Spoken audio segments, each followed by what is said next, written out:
Thank you very much, Bob. I will let you get going now, and we will move on up.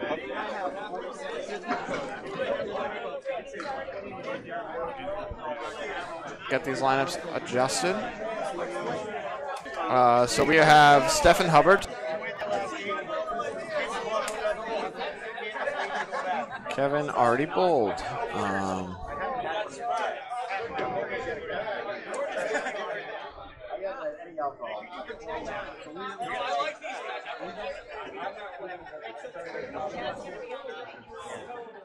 So, Glory, do I ask for it's on your game?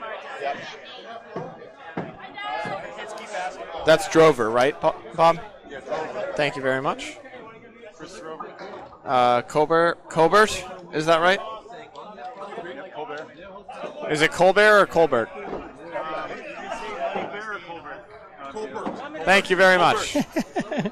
That's an important distinction.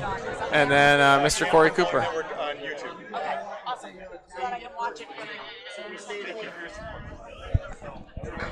Not a problem. Put it on all the time. Yes. All right, we're rocking and rolling. I don't have Sam's. I got it here. Phil Sam. That's okay. I tried. We got who we got. We'll make it work. I didn't show up and embarrass myself. What was the call on that one? I can't wait to hear it. I think I said winner. Yeah, I was not on the call. I was much. Who wants to be an anchor now? I wasn't on the call, but I was a lot meaner, so it's probably fine.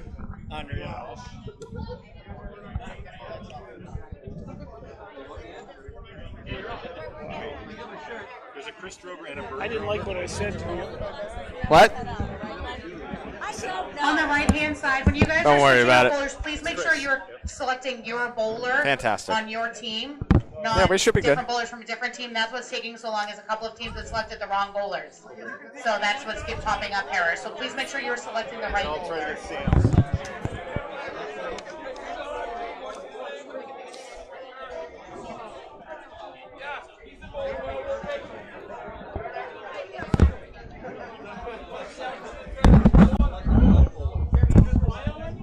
Dave, I'm gonna give these to you. Yeah,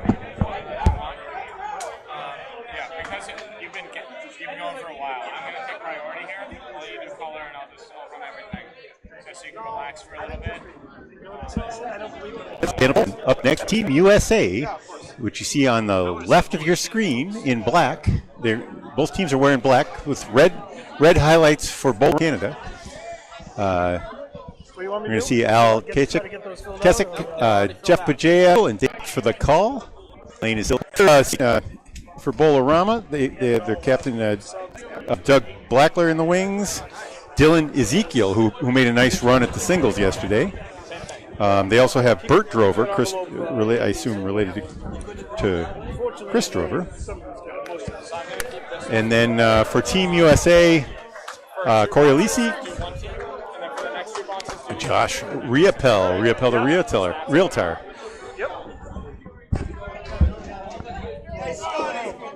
There we are.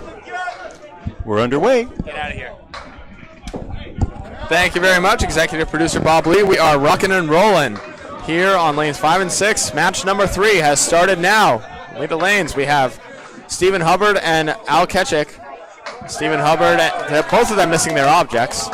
And Stephen Hubbard going very wide on his 4 pins left standing. Wow. Al Ketchik makes a great bid on his 1-7-10. Only takes the 1, though, somehow. Scoots some wood around. He's got the 7-10 left standing. Stephen Hubbard looking to build. He's going to get 9 out of that. Great out, as he's going to start with a 9 box. And, of course, you see Al there on the left. Al is originally and currently lives in Rockport, Mass. High single, he did creep over the 200 mark. Good for him. 201. That's fantastic. A high triple of 468. High 5 at 702, and he bowls out of KPN Lanes in Gloucester, Mass. Go get food so that we can take a break right now.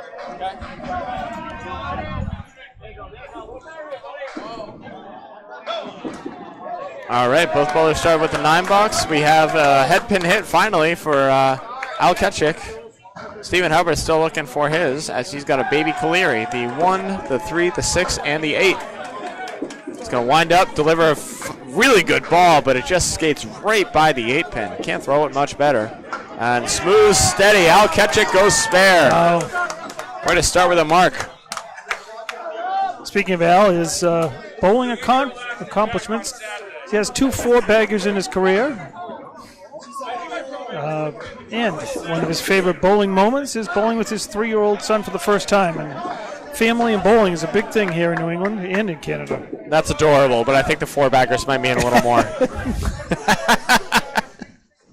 All right, 19 of the ball for Al Ketchik, 18 through 2 for Stephen Hubbard.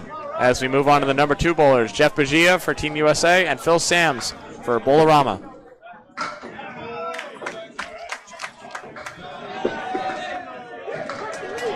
What's Jeff Bagia been up to? Well, I tell you, his high single's 219. That's Wow. very impressive. High triple of 478. High 5, 714. High 10, by the way, 1292. So 129 average. That's outstanding. Pretty darn good. Bowls out of Pilgrim Lanes. Well, those are his Bowled out of Pilgrim Lanes, right? old Pilgrim Lanes. Yeah. The late Pilgrim Lanes. But and what else? He's originally from Methuen, and his career high average is 121. Phil Sams almost carries the clear. He leaves the 6-pin. Jeff Bagia has the 5-8 left standing, and he's going to take the 5-8, or take the 8, 5 left. His favorite bowling moment, by the way, and why wouldn't it be? Bowling Tom Ulster on Stars and Strikes. That'll do it right there. Good 10 bucks for Phil Sams. For those fans of Bowlarama, don't worry. We'll get your stats in as well later on. We're just doing them one at a time, breaking it down. Good 10 right there for Jeff Bagia. Both bowlers start pin perfect. Plenty of time left.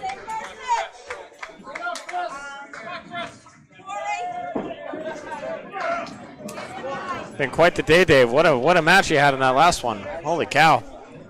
Yeah, back and forth, and A Spears. 3-5 split in a fantastic fashion. Or fantastic is a word. I don't know if it's the right word.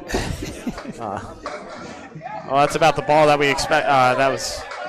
We saw last one. That's a tough 3, but not on a fill. Plenty of time. Can throw a strike ball and get right back into it. Jeff Bagia trying to find that pocket again. Can't quite. He's got the post. He's got the 4 horsemen right and the 7-pin. Would to help, though. I don't know how helpful it is. It's at a weird angle, but we'll see what happens. I don't know, man. You won't know until you hit it. Hit in the pocket, or at least hit the object pin. And that's an object right there. Phil Sams, a huge comeback ball. Beautiful shot right there. Goes 20 and a ball through 2. Always nice to make the ones you're not expecting to make. Yeah, how many times do we see that? You throw a bad ball and get it going. See, that wood didn't do what he thought it might right there. He put it right in that pocket, right in the crux. And the 7-10er left standing. See if he can catch this wood on the way to the 7, maybe pick up 2 pins in good fashion. He's going to go wide of it, but still get a good 9 out of it. Yeah, not bad. 19 through 2. Marks abound, 1 for each. As we move on to the number 3 bowlers, Justin Lyonnaise versus Chris Drover. Team USA and Bowlarama, respectively. We'll mention a few things here about Justin Lyonnaise. I know a lot of people refer to him as JT from Amesbury. 111 overall average, and high single 189, high triple 429, high 5 698. Bowls out of Riverwalk Lanes in Amesbury, as well as Exeter. So 2 really nice bowling centers. And basically, been bowling since 1998, so that's pretty. That's a pretty long time because he's a young guy. And again, how did he get started in bowling? His family, his father, was a outstanding bowler, and averaging between 110 and 112. His dad had a high single of 179, so he just outdid his dad by 10 pins on his high single. Pretty good. Well, both bowlers get robbed on spares in their first box, but JT is going to get a 10. Chris Drover settling for a 9. See them bounce back here, find more objects, as they are all over him to start.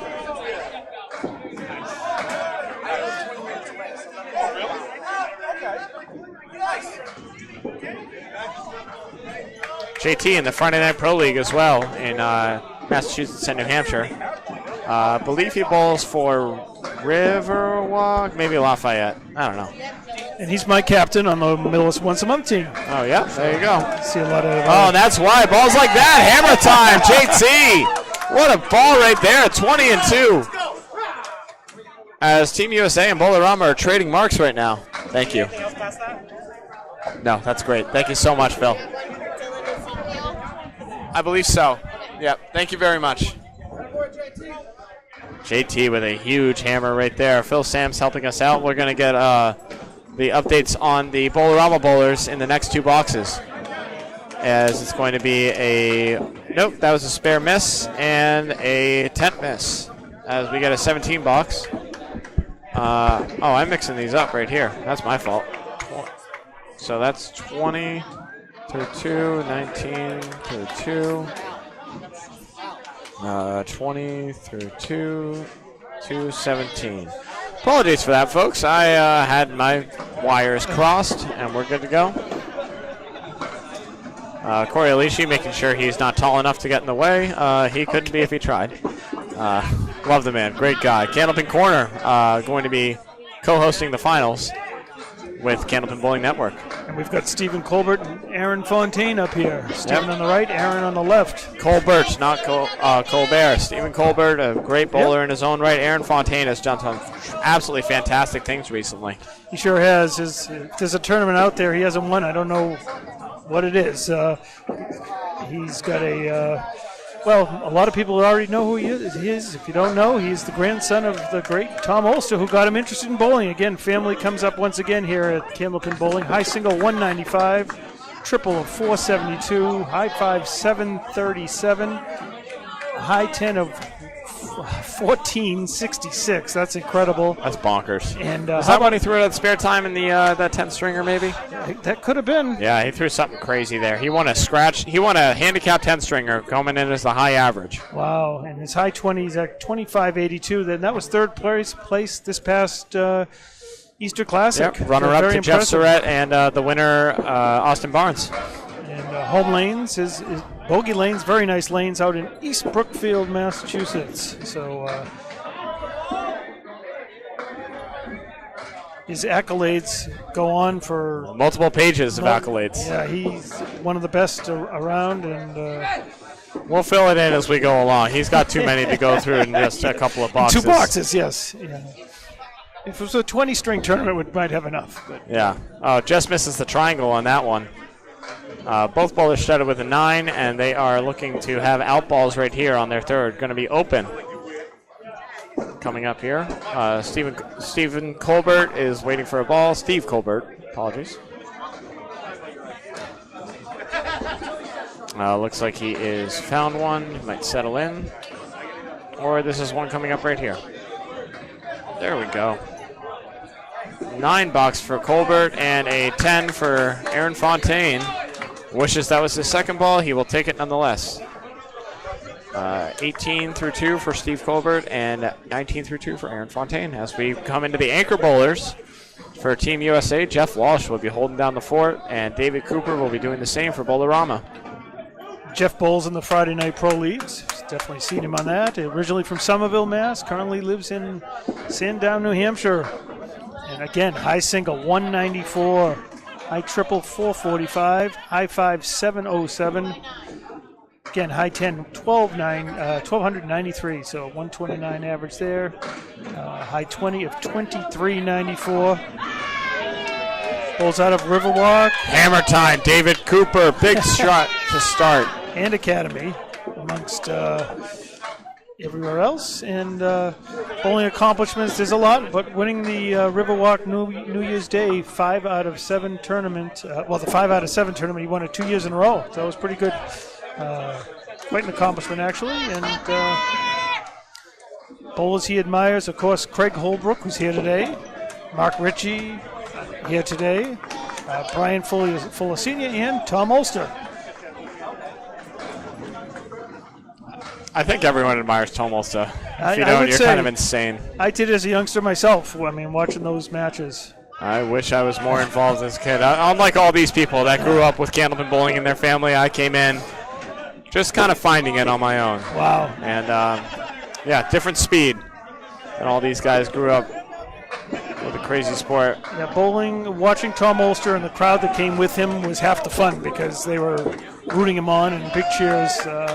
Must-see TV back then. So David Cooper goes wide, but he's going to fill his strike with 7, giving him a 17 box. Jeff Walsh lining up for a spare, tough spare right here, 6, 8, 10. He's going to pluck out the 6. He's got the 8, 10 left standing, looking for an out ball to get an 8 pin.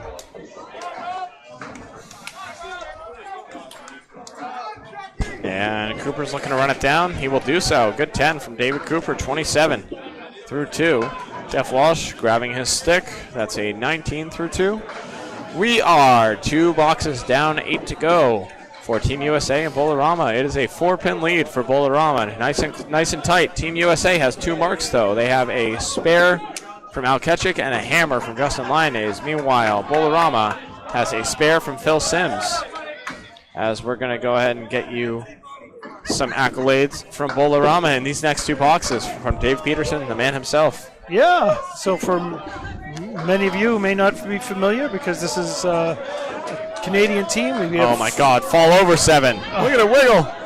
Oh, both bowlers devastating the pocket right here. Phil Sims out of Halifax, Nova Scotia. Look at this pin wiggle. It's crazy. It's still going. It won't fall. And he goes wide. Al Ketchik, tough. He's going to fill his spare with 8, though. Well, we'll get to Phil in a bit. There we go. All right, they go wide. All right, apologies, Dave. Go ahead. Yeah, that's all right, because Phil's bowling second, so we have Steve Hubbard actually bowling first. So we'll get to know a little bit about Phil and Steve, but in this case, Steve. Let's get Steve first. Yes. How about that? A couple of 9 boxes right there.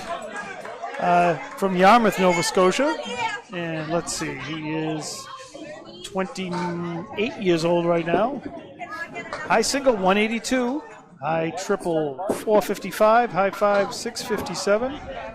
And he bowls out of Brunswick Lanes in Yarmouth, Nova Scotia. He's been bowling for 20 years, so pretty much his whole life. You know, and again, someone else came into the bowling family because of his own family. Of course.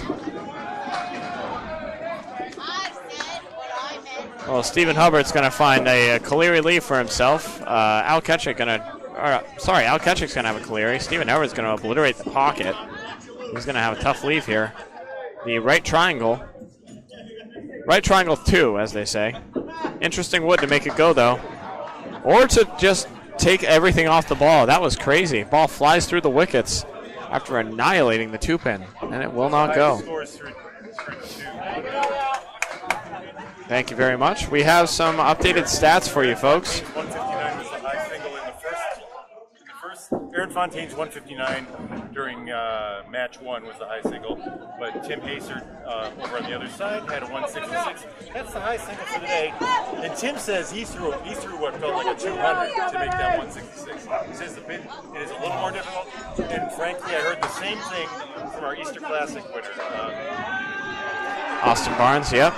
Crazy. So it looks like Adam Mellinson is leading the pack right now with a 127 average through 6 games. Calvin Locke right behind him, 126. Cole Frey at 125, joining Clay Matheson. And then we got a couple more. Jason Doucette's only bowled 3 games, but he's averaging 124. Troy Fournier's up there. I see Billy Shiner with 5 games under his belt. Nate Fontaine has a 119 through 6, another grandson of Tommy Olza.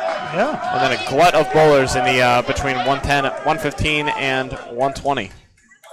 Big 9 drop right there from Phil Sams. Let's hear about him. Yeah, Phil's from Halifax, Nova Scotia, one of the 2. Big spare from Jeff Begier right there. And let's see what Phil does right here.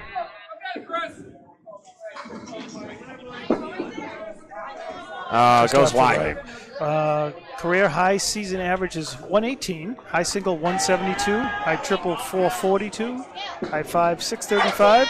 Bowls out of Bayers Road, Bowlarama. And overall his average is 110. So nice to know a little bit about Phil. Thank you very much, Dave. Appreciate you, buddy. Yeah, so of note, as I don't know if you heard Bob Lee saying, but Aaron Fontaine threw a 159 string in the first 3, only to be eclipsed by Tim Hazer throwing a bucks 160 plus over on the other division. That you could probably see the outline of that game. They were right next to the streaming site with Greg Gouillart and Paul Grant and myself for a part of it. I don't know if I was down there for that one. All good things, though. All right. So Jeff Bugia had a 7 fill on his spare and can't quite carry another. That's a tough break right there. Still finds himself at 36 through 3. Phil Sams had the spread eagle. He's going to need to make a crazy shot here. Wow, gives it a great bid, huh? Oh my goodness, he took. Did he just take out the 2, 3, 4, 6? Yeah, took out the front pins and left the 710. I don't know if I've seen that one before. At least he has a piece of wood for this one. That's lunacy. Yeah. And he's not going to use the wood. He's going to go get the stick. That's probably a wise move. Guarantee the pin. All right, 46 through 4, Jeff Bugia. 37 through 4, Phil Sams. Up next, we have Justin Lyonnaise again, working on a strike, and Chris Drover. Let's hear about him. Yeah, good. Let's hear about Chris Drover. He's got a career high average of 125, currently at 111. A high single, very impressive, 196. High triple, 445. Another impressive score. Home lanes, bowls out of Woodside Bowlarama in Dartmouth, Nova Scotia. And how did you get interested in bowling? His parents, again, family. That loves race cars and kids and golf and racing. And yeah, that's sort of the highlights, I think, from Thank what you he's very much. told us. JT, oh my goodness, he plucked out the 7, then he plucked out the 4. That is a 2 fill on his strike for Justin Lyonnaise. Chris Drover got a little break. He got a backdoor head pin. He's got a triangle 6 plus the 8 and a lot of wood. He went around it. I don't know if he was trying to. He's going to need to make a nice out ball. JT gets pins right there for sure, but that's a frustrating 29 through 3 for Justin Lyonnaise. And, well, the shot wasn't there anyways, I guess. Who knew? I guess he did if he was trying to go around it. That's going to be a 9 box for Chris Drover, 26 through 3. Big swing right there. Justin Lyonnaise sitting on a strike, only gets two pins out of it. Disappointing, to say the least. Could have really put the hurt on, and it's still a 14-pin lead, and it's a true 14 pins. There's no marks on the board, but it could have been a lot more. And JT finds another lemon drop right there. Wow. Struggling to lock in right now on lane 6. Chris Drover not struggling, absolutely thunderous 9 drop right there. And a nice piece of wood to the left. He could bail out if need be a little bit. Yep, little brace right there. JT, he picks it wow, up. he goes 1 spare in ridiculous fashion. Picks it up right there. Insane, chaotic 2 boxes for Justin Lyonnaise, but we're here now. Sitting on a mark. Exactly. And there we go. Oh, he uses the wood. He's not proud, but he'll take it. Yep. 36 through 4 and a Used mark. Every piece of the wood. Both 3-hole bowlers sitting on a mark right now. All right, Aaron Fontaine and Steve Colbert up to bat. What do we got on Steve Colbert, Dave?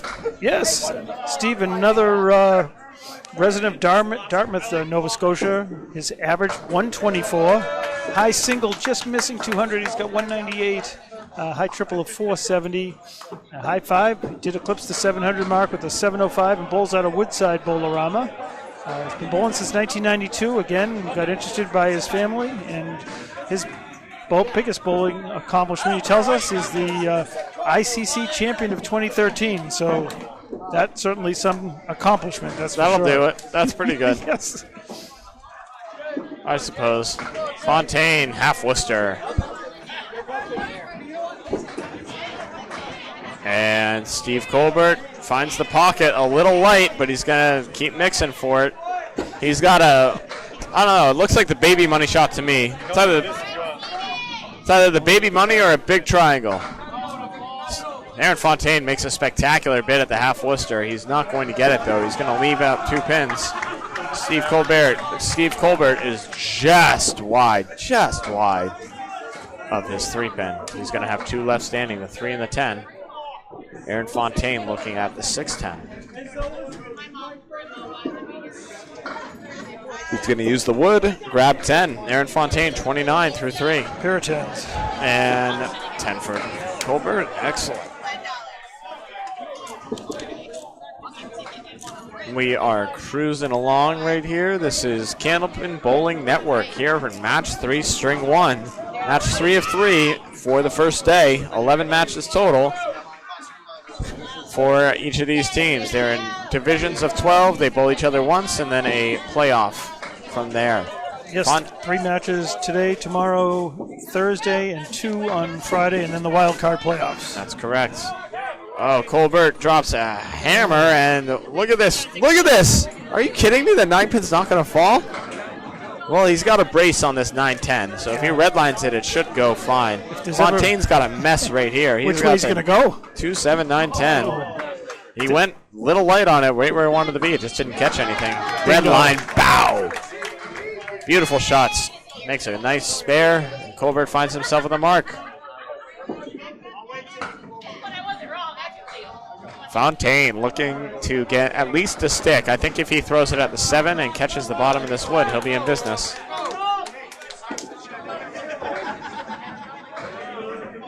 We're waiting for the bowler on his right to go. Winds up, delivers, and catches the wood, and that is it. Tough 7 box right there for Aaron Fontaine.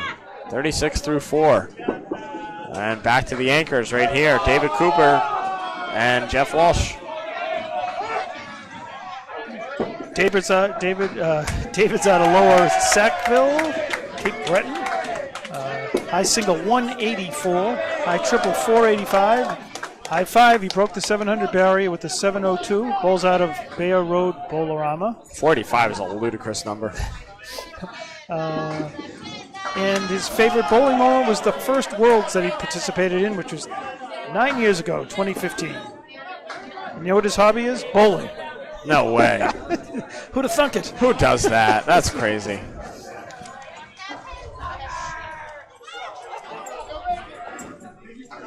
Apologies. David Cooper is right in front of the pin cam, but that's just where he sets up, so we're going to let it ride. It is what it is.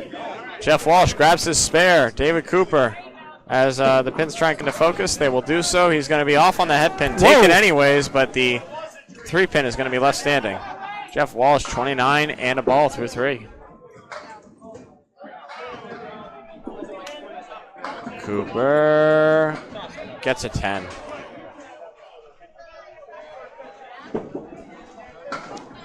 Yeah, if there's ever bowlers that are in front but they're watching, then we'll ask them to move. But we can't exactly ask David Cooper to move where his spot is. That feels a little indecent. So we're just going to have to deal with what we can. Fine by me. If this is what it takes to watch the best of the best, then that's fine. Jeff Walsh looks like he got 6 on his fill. 6 indeed. Yep. Puts him at 35 through 4.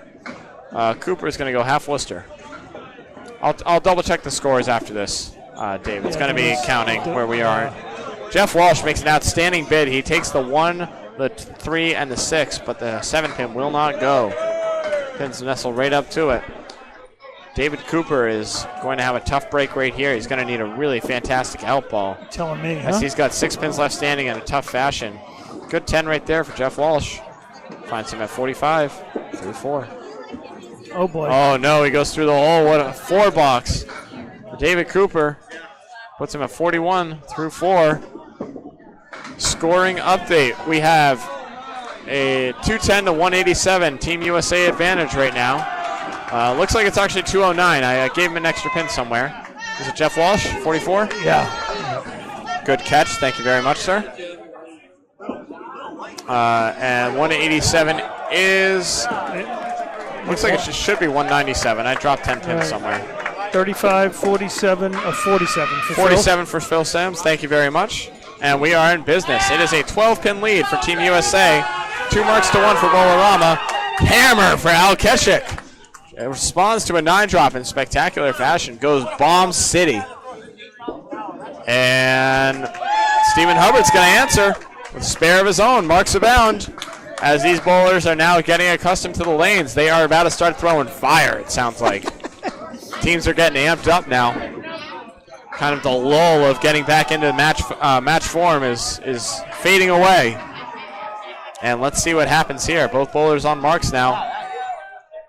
Entering the 6 boxes, trying to close out their halves in style. Oh boy, what's that leave, Duncan? Hubbard is going to leave the setback, or as I like to call it, the shot that never goes.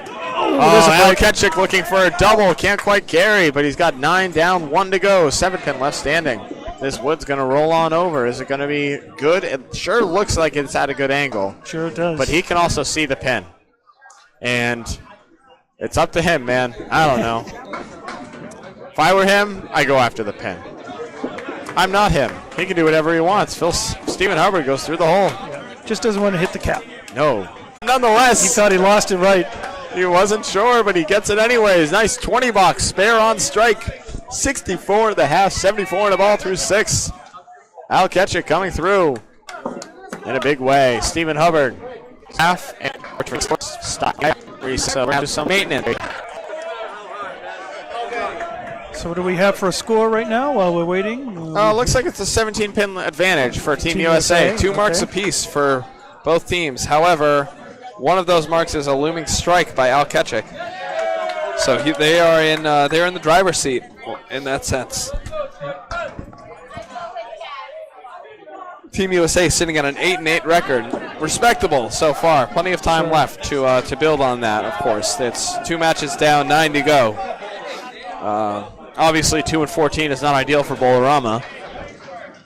Yeah, they'd love to pick up at least 4 points. 6 or 8, of course, would be ideal.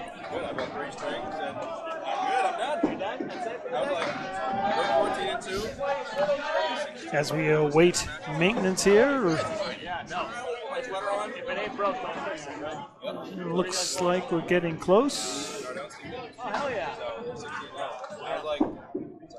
And here we go.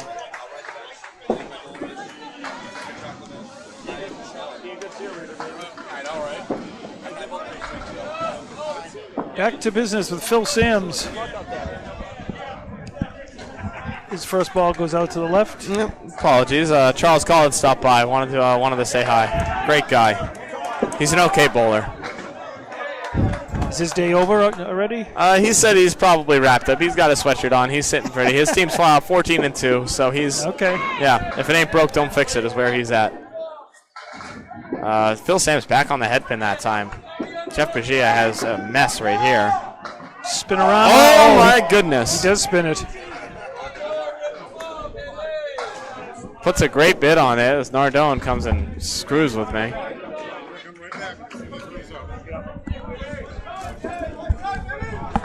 Bob, can you get me a Dr. Pepper before you come back? I just got the last one. Do they have root beer? I'll see. Thank you. If not, just get me a Coke. Thank you. What do we got? What Catch happened me up. here? Yeah, you know what? I was listening to you guys. Oh, apologies. So, it looks like a 10 box for Jeff Bagia. And if I assume it looks like a 9 box. Yeah, 9 box for Phil Sams. I'm confident in that. I'm waiting for the scoreboard. Yep. Yep. Update itself. So Phil Sams has himself a 9 drop right here. He's got a 8-pin with wood in front of it. Should be free, but you never really know in this game, do you? Especially at this level, at this intensity. A lot of pressure on every ball. Absolutely, but he hammers it home. He doesn't feel it. That was free. 66 in a ball. Phil Sams. All over it. And Jeff gives that a run, just gets 3 out of the 5. That's a great pitch right there. Didn't quite carry. Tough spare. I'll see if I can grab Phil on the way to double check his score. Jeff Bagia is going to get a 9 out of that. Puts him at 65 through 6. Are you at 66? Yeah. Thank you. Score confirmed by the man who bowled it himself, Phil Sims. Thank you very much. Might as well go right to the individual. Hey, you know what? No one's going to know better than him. He had to look up anyways. He's just taking it box by box, which is a great way to look at it. Chris Drover and Justin Linnaeus both on spares. Let's see him fill it to see if they can close out their halves. 36 and 39 through 4, respectively. All right, that is a 5 fill and a 6 fill. Oh, 6 fills abound. Never mind. A 7-pin toppled. I like Phil's a little bit, or I like Chris's a little better, even though JT hit his head pin. Yep, have to agree with you there. 45 and 42 at the half, and Chris goes way wide of his object. Does get JT two. trying to make magic happen. Can't quite. Not much you can do with that. Banana split. Leave. Even with the wood, the wood's got to be perfect for it to go, and that was not perfect wood.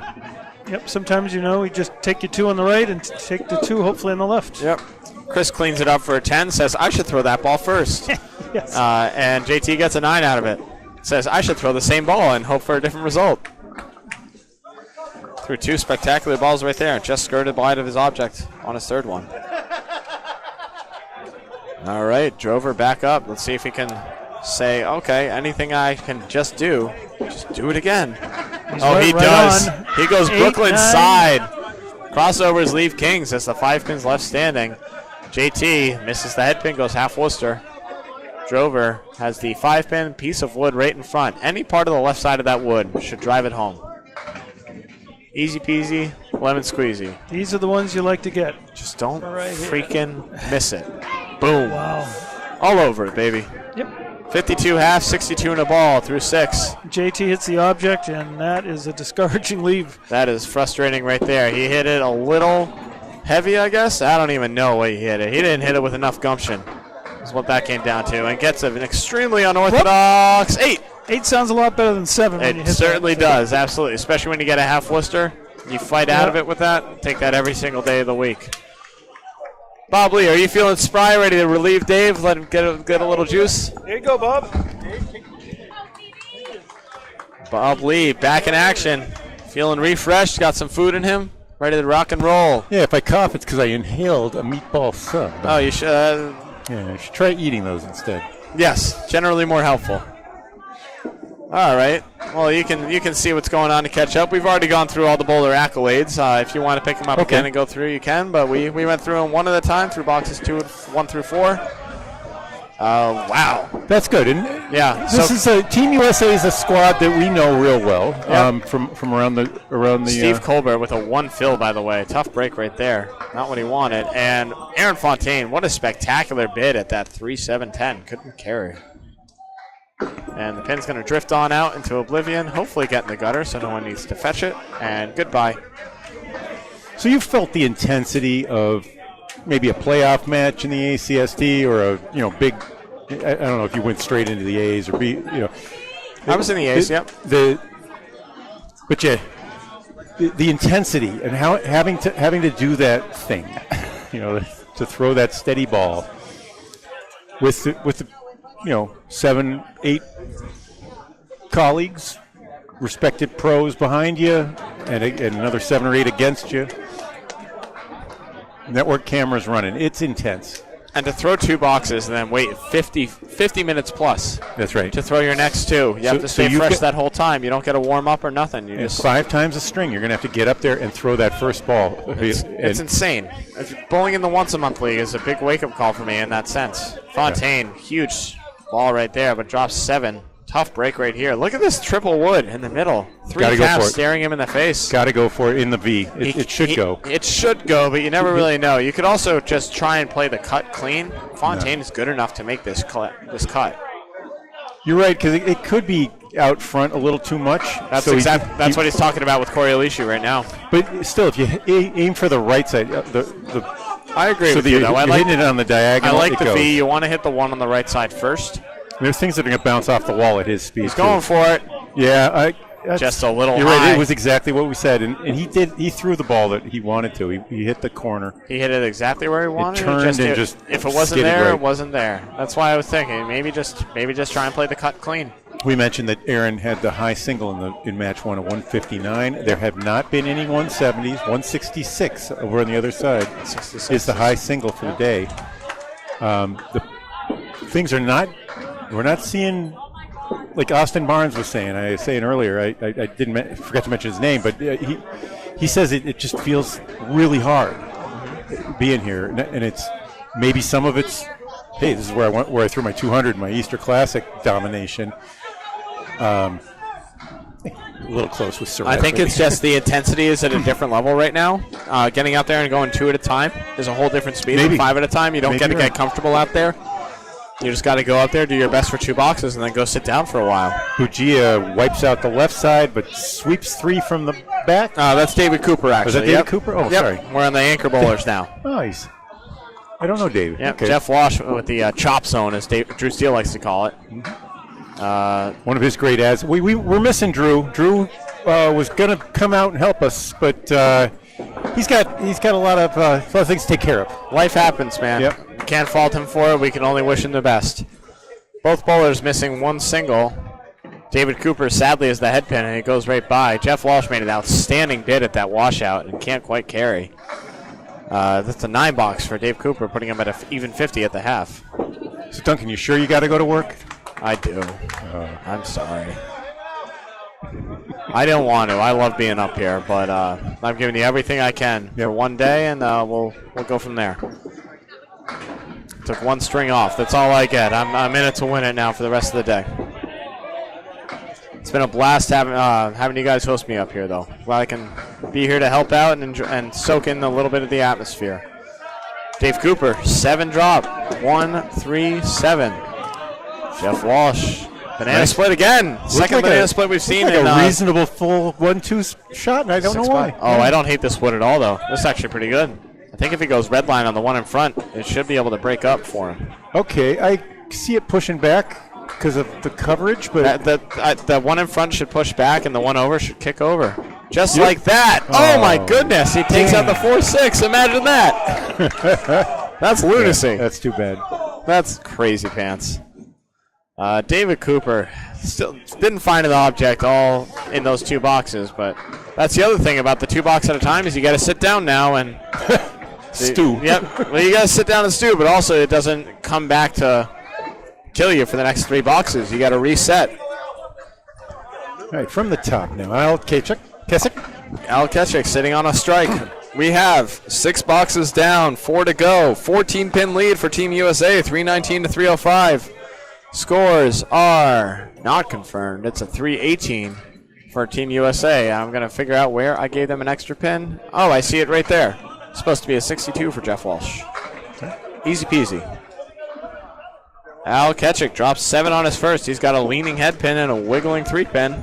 Hey, Stephen Hubbard throws a smooth-looking ball, 39 miles an hour. That sure looks like it. He's a great bowler. Throws a really nice pitch right there. Jeff Bujia, somehow, some way, goes wide and catches the 6-pin. You mean Al? Al Keswick, apologies. We both have Bujia in the mind. What the heck was that? Steven threw a great ball. It just didn't carry at all. 8 fill for Al Keswick puts him at 82 through 6. And a 10 box for the man puts him at 92 through 7. Yeah, 39 is confirmed for Hubbard. Trying to get a good angle on Al. 69 through 7 for Hubbard, not where he wants to be. 39 miles an hour, that is. Yep. 69 for the score. I bet he could hit the 400 club if the 40 club if he thought about it. Yeah, but he probably wouldn't be exactly where he wanted. That's right. That's why I take these at important matches. So Al's tossing 31. He's a control bowler. Yep. Al Keswick, spread eagle. There it is. He's in the 40 club. There you go. Well, he got a half Worcester for it, so I think he'd rather throw a 39 and hit a head pin than 40 and get the half Worcester. Yeah. Little more gumption doesn't necessarily mean a good thing. Al Keswick, 2 objects, 5 pins, as he plucks out the 3-pin. He's got a mess left standing. And Stephen Hubbard said, hey, that looked fun, and plucks out a spread eagle of his own off of the half Worcester. Both bowlers looking at identical leaves, the 3 and 2. And 5 are in the pit. There's no wood on either side. Oh, Al Keswick, a tough 6 box right there. Luckily, he's had quite the string. He can absorb that. But how about Stephen Hubbard's going to answer with a 6 box of his own. Good. I guess in this situation, that doesn't matter. Hey, wipe your hands clean. No love lost. That's right. You both hit quite a few objects, and you got 6 pins to stand for it apiece. Not a gainer for Now we can anyone. say it. Now the man is here. The one we've been waiting for. Jeff Bugia. Jeff Bugia, there he is. And Phil Sams. Yep. He's. Let's hope he lives up to the hype. Although Phil Sams himself is on a mark. We did get Phil's thing, and we did read it off. Where's he from? We got it right here. If you want to flip through. Halifax, Nova Scotia. I assume most of these guys are from that area. I assume. Dartmouth, Nova Scotia. Jeff Bugia drops 5 on his first ball. He's got a 4-1 split. Phil Sims on the mark. He's going to drop 7, looks like. The 189 left standing. Hey, this is one of my favorite ones to make.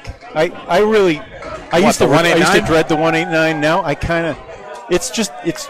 Do you hit it hard or hit it light? I want to straight. I throw the fastest straight ball I got. Yeah, me too. That's way more fun. Jeff Bugia makes a great bid at it. Somehow leaves the 10 pin out of all of that. All right. Phil Sam's trying to go light. Can't quite carry. You can sometimes pick it off with that throwing it off the wall. Yep. Yeah. It actually goes about as often as I've done it both ways. It's more satisfying and more consistent to hit it dead on. Is what I've seen. Yep. All right. Jeff Bugia. Just don't throw that ball the next time. You're going to have 4 on your fill. Or 3. Jeff Bugia with a 9. Finds himself at 74 through 7. And he got it. Oh, what a beautiful 10. Interesting wood. Yeah, remember that. Throws it out the wood, gets a beautiful 10 box out of that. Takes out the 7-8. Sam's, by the way, was pitching 36 miles an hour. 14-pin lead for Team USA. Still anyone's game. Yeah. As we are approaching the home stretch. Still not quite there. So, we have the records. Good. 2-14 for Bowlarama. Team USA needs points. They came in 8-8. They think they can make it into the playoffs and make a good run. Well, they have the talent for it. Certainly, it's just about putting it all together. But you got to win at least 6-2 when you're facing a team from the second division. You know. That's correct. I mean that in the old baseball sense. It's the rules. I used to read baseball books and not understand what that meant because the second division was the West Coast, back in the 70s. Jeff Bugia wipes out 4. He's got a tough one right here. 5-1 is the Horseman plus the 8 and the 10. Phil Sams, meanwhile, is looking at a 3-pinner. The 1, the 2, and the 4. Outstanding bid from Jeff Bugia, but wishes he threw that ball first. 7-10 left standing. And wow, Phil Sams puts an outstanding bid on his 3-pinner. Goes outside, but can't carry the 4. Sleeper pins. Tough sledding. Jeff's pitch is 30 miles an hour. Jeff Bugia had a lot of wood to shoot at and decided to miss it all for an 8-box. 82 through. And a 9-box for Phil Sams. 92 for him.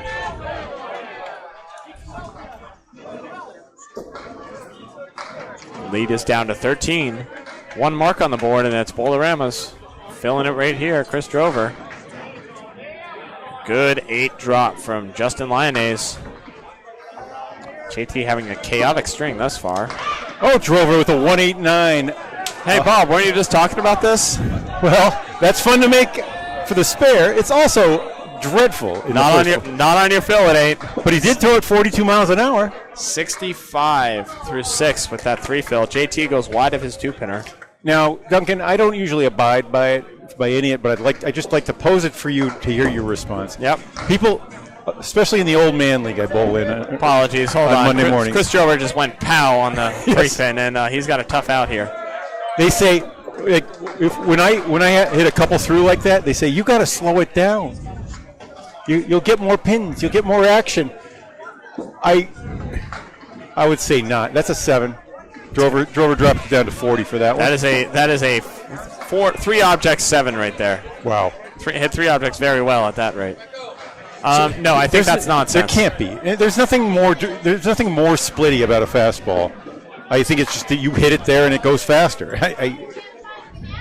I certainly see my share of very slow pitches that just pop out 1 or 2, and they never get anything off the sidewalls, and then I don't know. I will say I do think fastballs might chop more occasionally, but they're also more explosive. Well, if they're rolling end over end, maybe. But it's explosiveness versus choppiness. They kind of go hand in hand. Lyonnais off the head pin there. Yep. Chris Again. Drover has the triangle 2. He's taking his time on this one, as he should. This would be a big mark right now for Bowlarama. It is. Oh, boy, that was the good. heck over it. Look at him, fired up. Right out of the hands. Chris Drover, a huge spare. You throw a 189 and then bounce your 3 and your 2 on your objects. You come back with that must feel good. The lead's down to 12 for Team USA, chipping away, and a mark in hand for Bowlarama. Anyone's game. He knows how big that spare is. He's trying to get his team amped up right now, see if they can put a couple marks together and get a lead out of this. Yeah.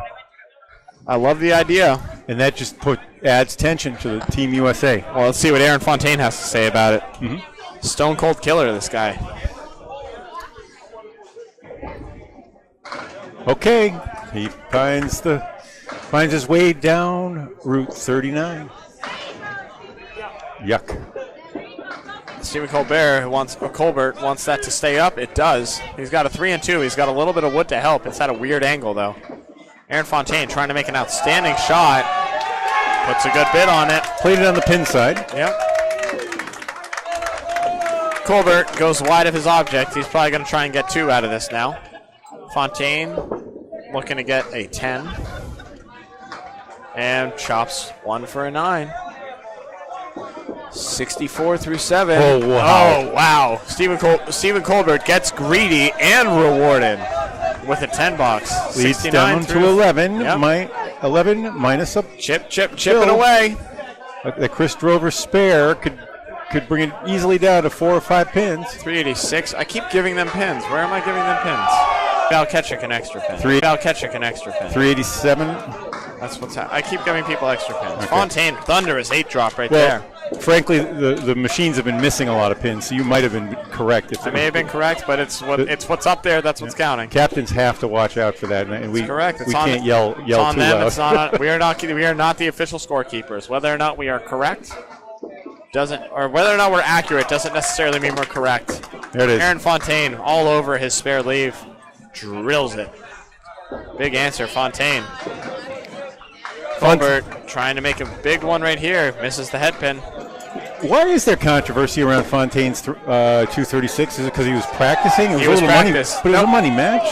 Nope. It was a match that didn't mean anything. He was just practicing with his buddy Luke Marvin. Yeah, but he was filming it. He was throwing the ball, and he was throwing it in a competitive format. But no, I understand. It was during practice. There was nothing sanctioned about it. Even if you're playing for $5? I don't think they were even playing for money. Okay. That's where I draw the line. The matches we used to play with Capone, I don't know if you guys still do that. Yep. Those are money matches. You're playing $5 a string, $1 a pin, whatever you do. If I had a high single during one of those, I would say it's my high single. However, if I went up there and I was just bowling 3 strings and I was bowling next to someone and I happened to go $190, that's a practice string. When if you threw a 200, it wouldn't count? I have thrown 3 triples in my life, Bob. They've all been during practice. Oh, no. A couple of them have been against people, but it's still practice. I don't count myself as having thrown a triple yet. I'm sorry. I threw one in the old man league. It is what it is. Hey, I'm fine. I'll find a real one. I'm not worried about it. I just got to find it. David Cooper. There are more women than men in the old man league. So David Cooper, if you look down, he's blocking the pid cam with just his approach. There's nothing we can do about that. He's a tall man. hulking gentleman, yes. Yep. Steve Walsh. Hey, wow. Jeff that Walsh is a direct ball. I like that. I like that throw. Both of them make really good bids on their spares. Neither of them are going to go. Jeff Walsh, the 710, no wood. He's looking to get a stick out of this. And he will. 9 box, Jeff Walsh, 71. Yeah, Cooper still throwing 36. And a 9 box for David Cooper. 9's abound, no blood drawn, still 11 pins. Wow. Fontaine and Drover on spares for their respective teams. As we are about to enter the home stretch. The average difference between any 2 games thrown with in the same day is going to be about between 10 and 15, depending on your average. Jeff Walsh crosses over as the triangle 3 left standing. Diamond 3, apologies. I'm trying, Duncan, to describe a standard deviation. Good luck with that. Well, it's the average difference. It's kind of like the average difference. Not exactly. Most of the bowling community is not statisticians. But your scores are going to vary by 10 pins a game if you're a 100 bowler. They're going to vary by 15 pins a game if you're a 120. Yeah. Right? That's about right. Just when you're the exact same guy because of the fates of bowling. Yep, that's math, baby. Jeff Walsh hits 2 objects and gets 9 pins for it. Oh, no, and that's the 1-8. David Cooper, very tough 4-box right there. Oh, no, that's boo feathers, my friend. I told you the boo feathers story? No. When you're in a room with children, especially if you got like 5-year-olds, 4-year-olds, and you hit your thumb with a hammer, or something really bad happens like that, you throw the 1-8, and you're looking for the word that feels like you can't say you can't say what you want. Yeah. The best word is boo feathers, and teach your kids that too. Kids need a way of saying something that's not really rude. Yep. That gets that feeling out. That's funny. Boo feathers. All right. Oh, hammer time! Al Ketchik brings it down. It was a 16-pin lead for Team USA. It's about to be a lot more. Bom bom bole. Al Ketchik throws his second strike of the match. You know, I used to be a fencer, right? When you have a really good touch, when you hit the guy, you go bom bom bole. Bom bom bole. Outrageous. It's a French thing, I think. Stephen Hubbard. Halo grabs a 10. I believe it's a 10. It is a 10. 85 through 9. Stephen Hubbard. Al Ketchik trying to build.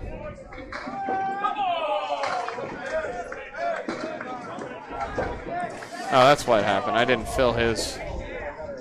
Okay, difference is hanging at 16 then, not 6. 16 indeed. 16 and 2 balls. Al Ketchik already threw a strike, almost threw a double. Let's see if he can throw a similar head pin hit now. There are a lot of big dudes on this Team USA. Al is the biggest. Oh, he's a monster. Oh, that's more like it. Stephen Hubbard drops 8 thunderously. Plank in front of this 2-pinner. And Al Ketchik. What happened there? The ball just skimmed like across the lake and skipped over the 4-pin. Hit the head pin a little heavy that time, and because the ball hit the 7. Did hit the 7. It hit the 2. Yep. It glanced off a little more than the other and one. It didn't have that spin and it didn't have that driving action as the previous ball. Yeah. Stephen Hubbard looking to grab it. That's good, I think. Yeah. Yeah, he's going to call that good, and I think he should. He should, yeah. 95 in a ball through 10. Al Ketchik fills his strike with 8. 115 through 9. Looking to make it 125 with a 6 shot. He will not. He'll make it a 124, though.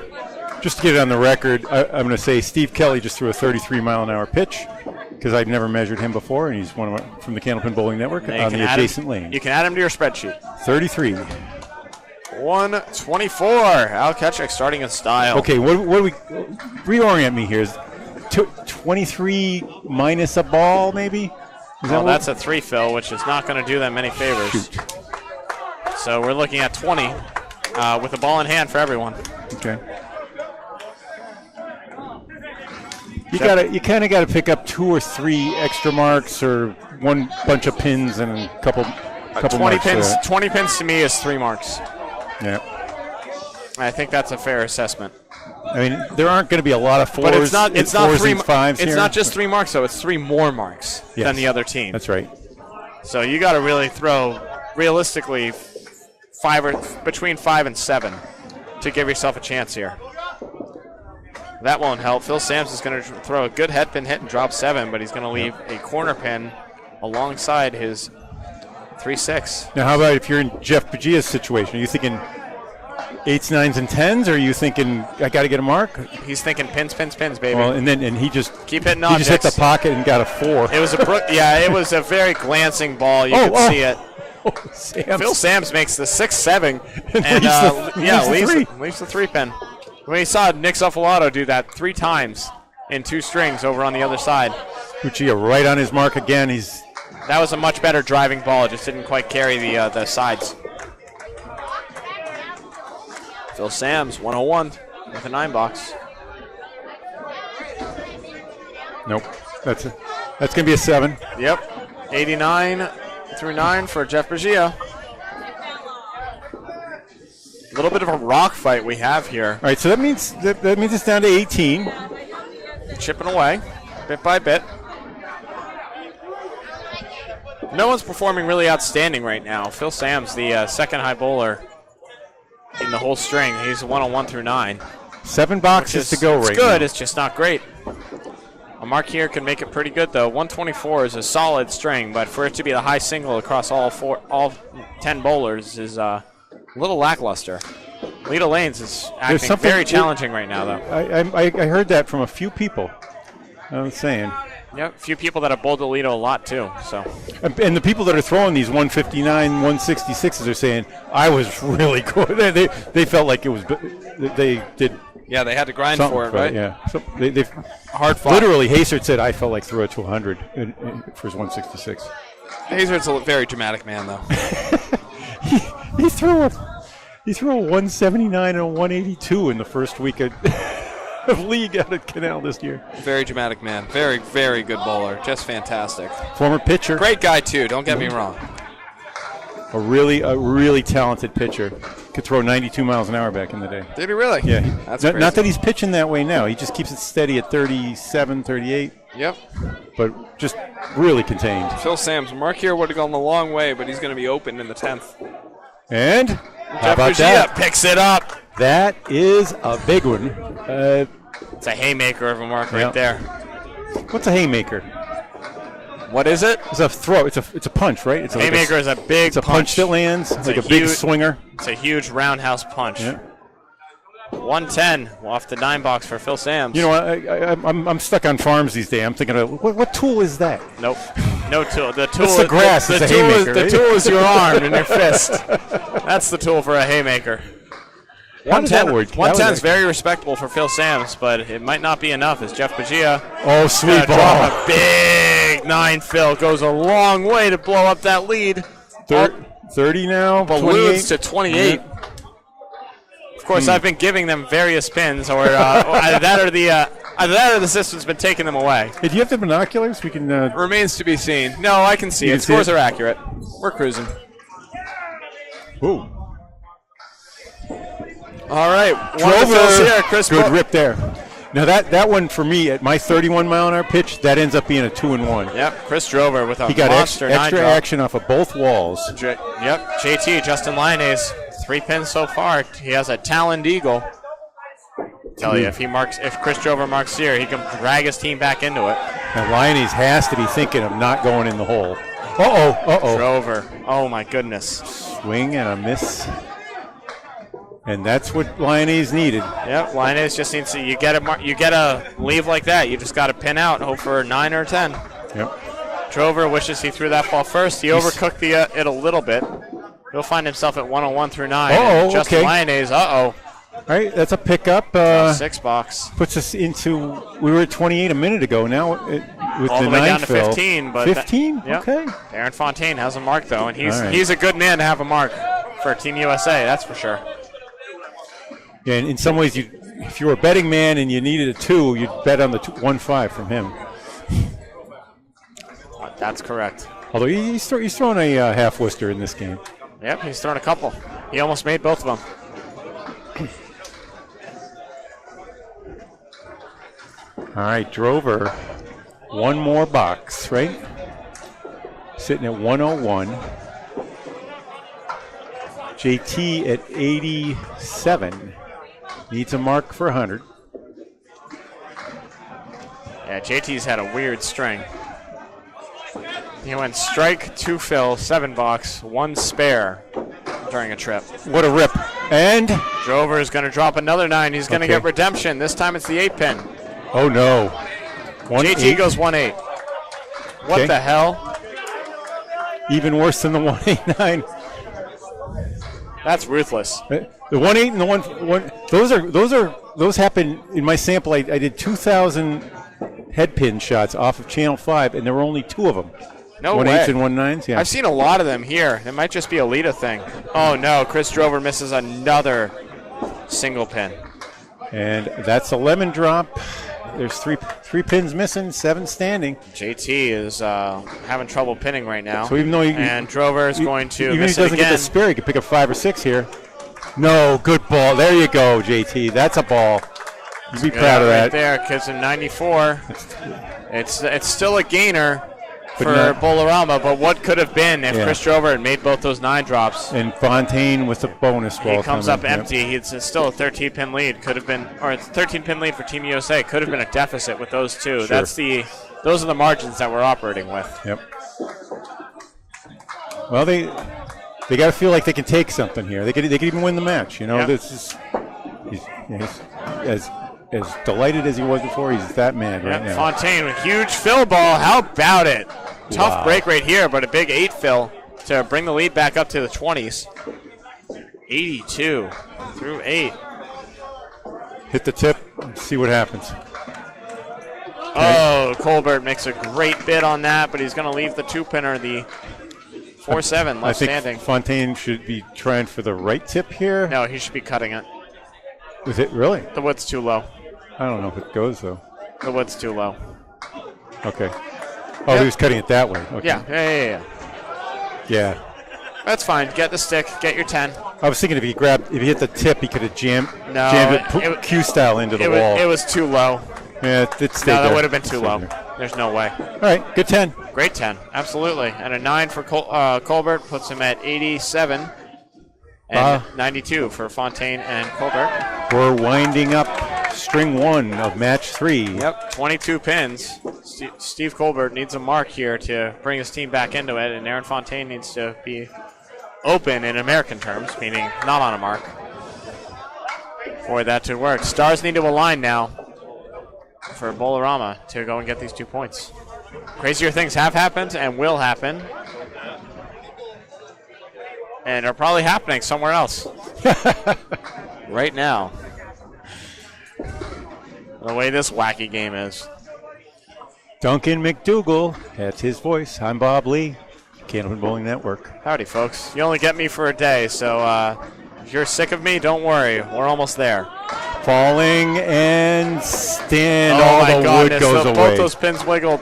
They could have been gone. And instead Fontaine's going to have a huge hammer. The 5 fell after Fontaine's about 6 does seconds. go, and that'll just about do it. Fontaine goes strike. Steve Colbert goes 7-10. No wood. And those are the margins, folks. Steve Colbert's could have easily been a strike. Fontaine's easily could have been a no wood or a tough wood in front of a 5-pin. And instead, here we are. That's where these 15 Colbert is pin going to, that's a differences foul, come by from. the way, so most he can get is a 9 here.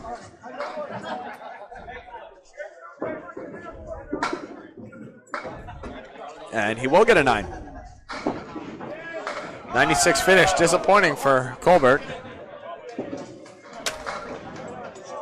Not where he wanted to be, but there is plenty of game left, and they're still in it for total. You know, on this backside, you know, so there's some much higher averages. I saw Dave Barber actually has a 145 through 4 games. He's played 4 out of 6. That's lunacy. I do think that side. He's faster. Double strike, Aaron Fontaine! Well, I was going to say the highest bowler in this set is Aaron Fontaine. I'm not surprised by that in Yeah. any capacity. This guy's an animal. Especially recently. This past year, he has erupted. But his average is only 118. You know, like I say only, but that's, you know, we've seen Clay Matheson. He's hanging at 125. Adam Melanson, 127 is the high average on our side, followed by Calvin Locke, Cole Fry, and Clayton Matheson. Yep. I do, having called some matches over there, though, that side is moving a lot better. I guess so. It is. Tim Matero threw a 142. It's one game. It's obvious if you go over there and watch a string. Okay. It really is. Well, you saw the singles yesterday. They were almost all over there. Yep. Double 8 for Aaron Fontaine, closing out with a 20 box, putting him at 120. All of a sudden, man was barely at par, if not over, and closes out with a monster finish. And that helps his 118 average bit. Yep, that's basically going to do it too. All of a sudden, the lead's ballooned to 41. I was avoiding that's over, folks. Conversation. Fontaine throws his first strike and says, "Hey, that was fun. Let's do that again." Double strike. Boom, baby. All right, David Cooper and Jeff Walsh closing this one out. Once again, this is the first string of 3 for these two teams. 2 points apiece, 2 points for total, 8 pins, 8 points to be taken. Team USA primed to take their first 2 and move themselves to over 500 for the day, at least for now. Yep. Cooper still got 5 after 2. Pins standing. You want to switcheroo for the next string? You Sure. want to take over the scoreboard? I'll hang out and talk smack. Yeah, and see if we get any information on the other matches from our Yeah, colleagues. well, I'm sure Dave's about ready to go, and he can go and cobble something together. That's a 6 box for David Cooper and a 9 box for Jeff Walsh. You know, something tells me we're going to be seeing some substitutions. they're couple just of low at scores. 491, huh? It's been a bit of a dogfight here. We've seen a bunch of 600s thrown around the board. None here right now. These aren't pit bulls, though. These are like chihuahuas here. For now, I think these lanes are making them look like it. Although they have missed a lot of objects. Good. Oh yeah. Jeff Walsh with a monster He 9 moved drop. the 5-pin quite a lot before that. Yep, that 5-pin wiggled before 3 other pins fell and just stabilized itself. Them's the breaks. David Cooper missed his objects. He's got 4 horsemen left standing. Jeff Walsh for a spare. Boom. Jeff Walsh going to find himself over 100, barring something preposterous happening. I think of all the bad nicknames, his is one of the good ones. Bulldozer. Bulldozer's a good one. That's a cool name. It is. He kind of looks like a bulldozer driver. He throws with that. His ball drive. looks like a bulldozer. It's a plowing ball, just driving. 86 for David Cooper. Definitely not what he was looking for, but here we are nonetheless. Ball with some interesting reverse spin there. I'd like to look at his release a little more carefully. Next string, something different about the way Jeff throws the ball. Yep. I gave someone extra pins. I gave Jeff extra pins. Okay, 103. Yep. Nope, 104. I gave him. Final 550 is correct. Final score is 500 is also correct. Wonderful. 550 to 500. Yep. Right. Nice and even for everyone. It was within 10 in that last string. Yep. All right, you want to do the old switcheroo? Yep.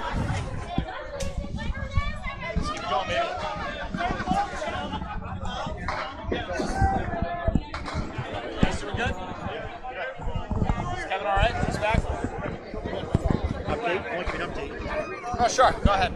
Okay, hey, Paul Grant is here from over on the other side. Paul, how are things going on the? What a great finish, Bob. Lucky Strike was up 40 or 50 something pins late in the string. Last few boxes. John Winchell double strikes in the 4th ball. The 5th ball, Sean Baker double strikes to win it by 27 of a Lucky Strike. Beautiful. Maria subs. So what's? So Maria subs now 8 and 10. 8 and 10 on this right now early on, and Lucky Strike is 10 and 8. Wow. How about that? Up-to-date standings. Thanks, Paul. Okay, thanks, Bob. All right.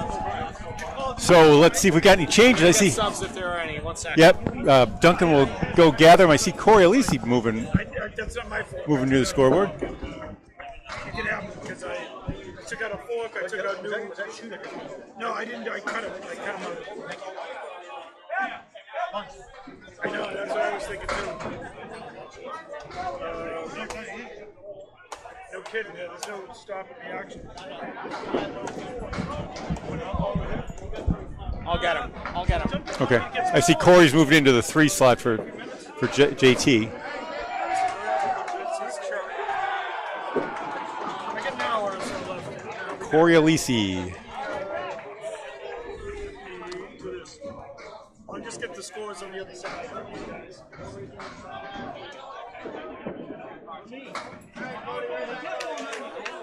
Yeah, Corey Alishi, and that's it.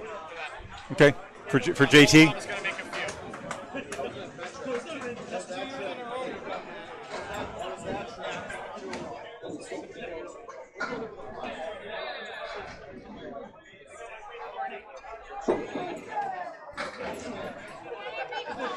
Going to be several changes in the lineup for Bowlarama.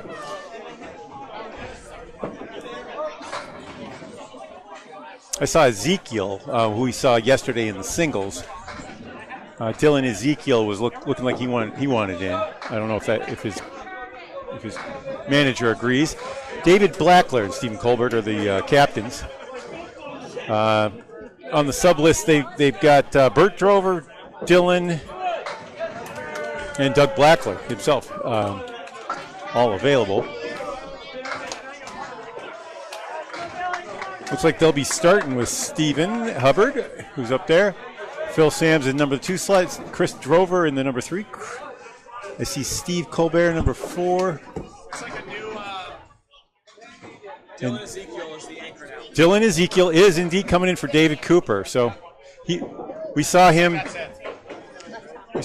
take out at least 1 or 2. Here we go, goals. folks. Al Ketchik keeping his tirade going, drops 9, 5 pin left standing. And Stephen Hubbard drops 8 of his own. He's got a 2-pinner with a piece of wood at a slightly weird angle. Should be able to drive it, though, one would think. Smooth ball spare is good. Yeah, Al Ketchik automatic on those singles right now. Someone has to be. Yeah, a little low scoring, 550 to 500 in string 1. Yep. Hubbard drives his, too. A couple of marks to start for these guys. I'm hoping for a 600s here. We're in business. I want to see him go. We're well on track. 600 is a 120 average across all bowlers. Very doable for men of this caliber. But we saw if you were to have a 120 average after the first 2 rounds, you'd be in 10th or 11th place on the division over here. It's about putting it all together at once. How did that settle? Kevin Phil, 17 through 1. Stephen Hubbard. Oh, Stephen worse. 5 full on that side. Triangle, 2-pinner. Oh, Al Ketchik trying to make a good bid on hit. A little full on the 5. Wanted to be on the outside. Scooted by. Didn't quite. Stephen Hubbard, great bid on that. Takes out the single. Chick looking for a 10. Boom. All over it. Pretty. That's a 3-object 10 box. Catch him at 17. Stephen with a 9 box. Puts him at 24. 108 and 110 to start. So not good. Not good. We'll stay in. See if they can keep it going. Hey, let's order the right. There you go. That's good. That looks 6. They are doing so. It was leaning too, even there. It was I leaning. did, yeah.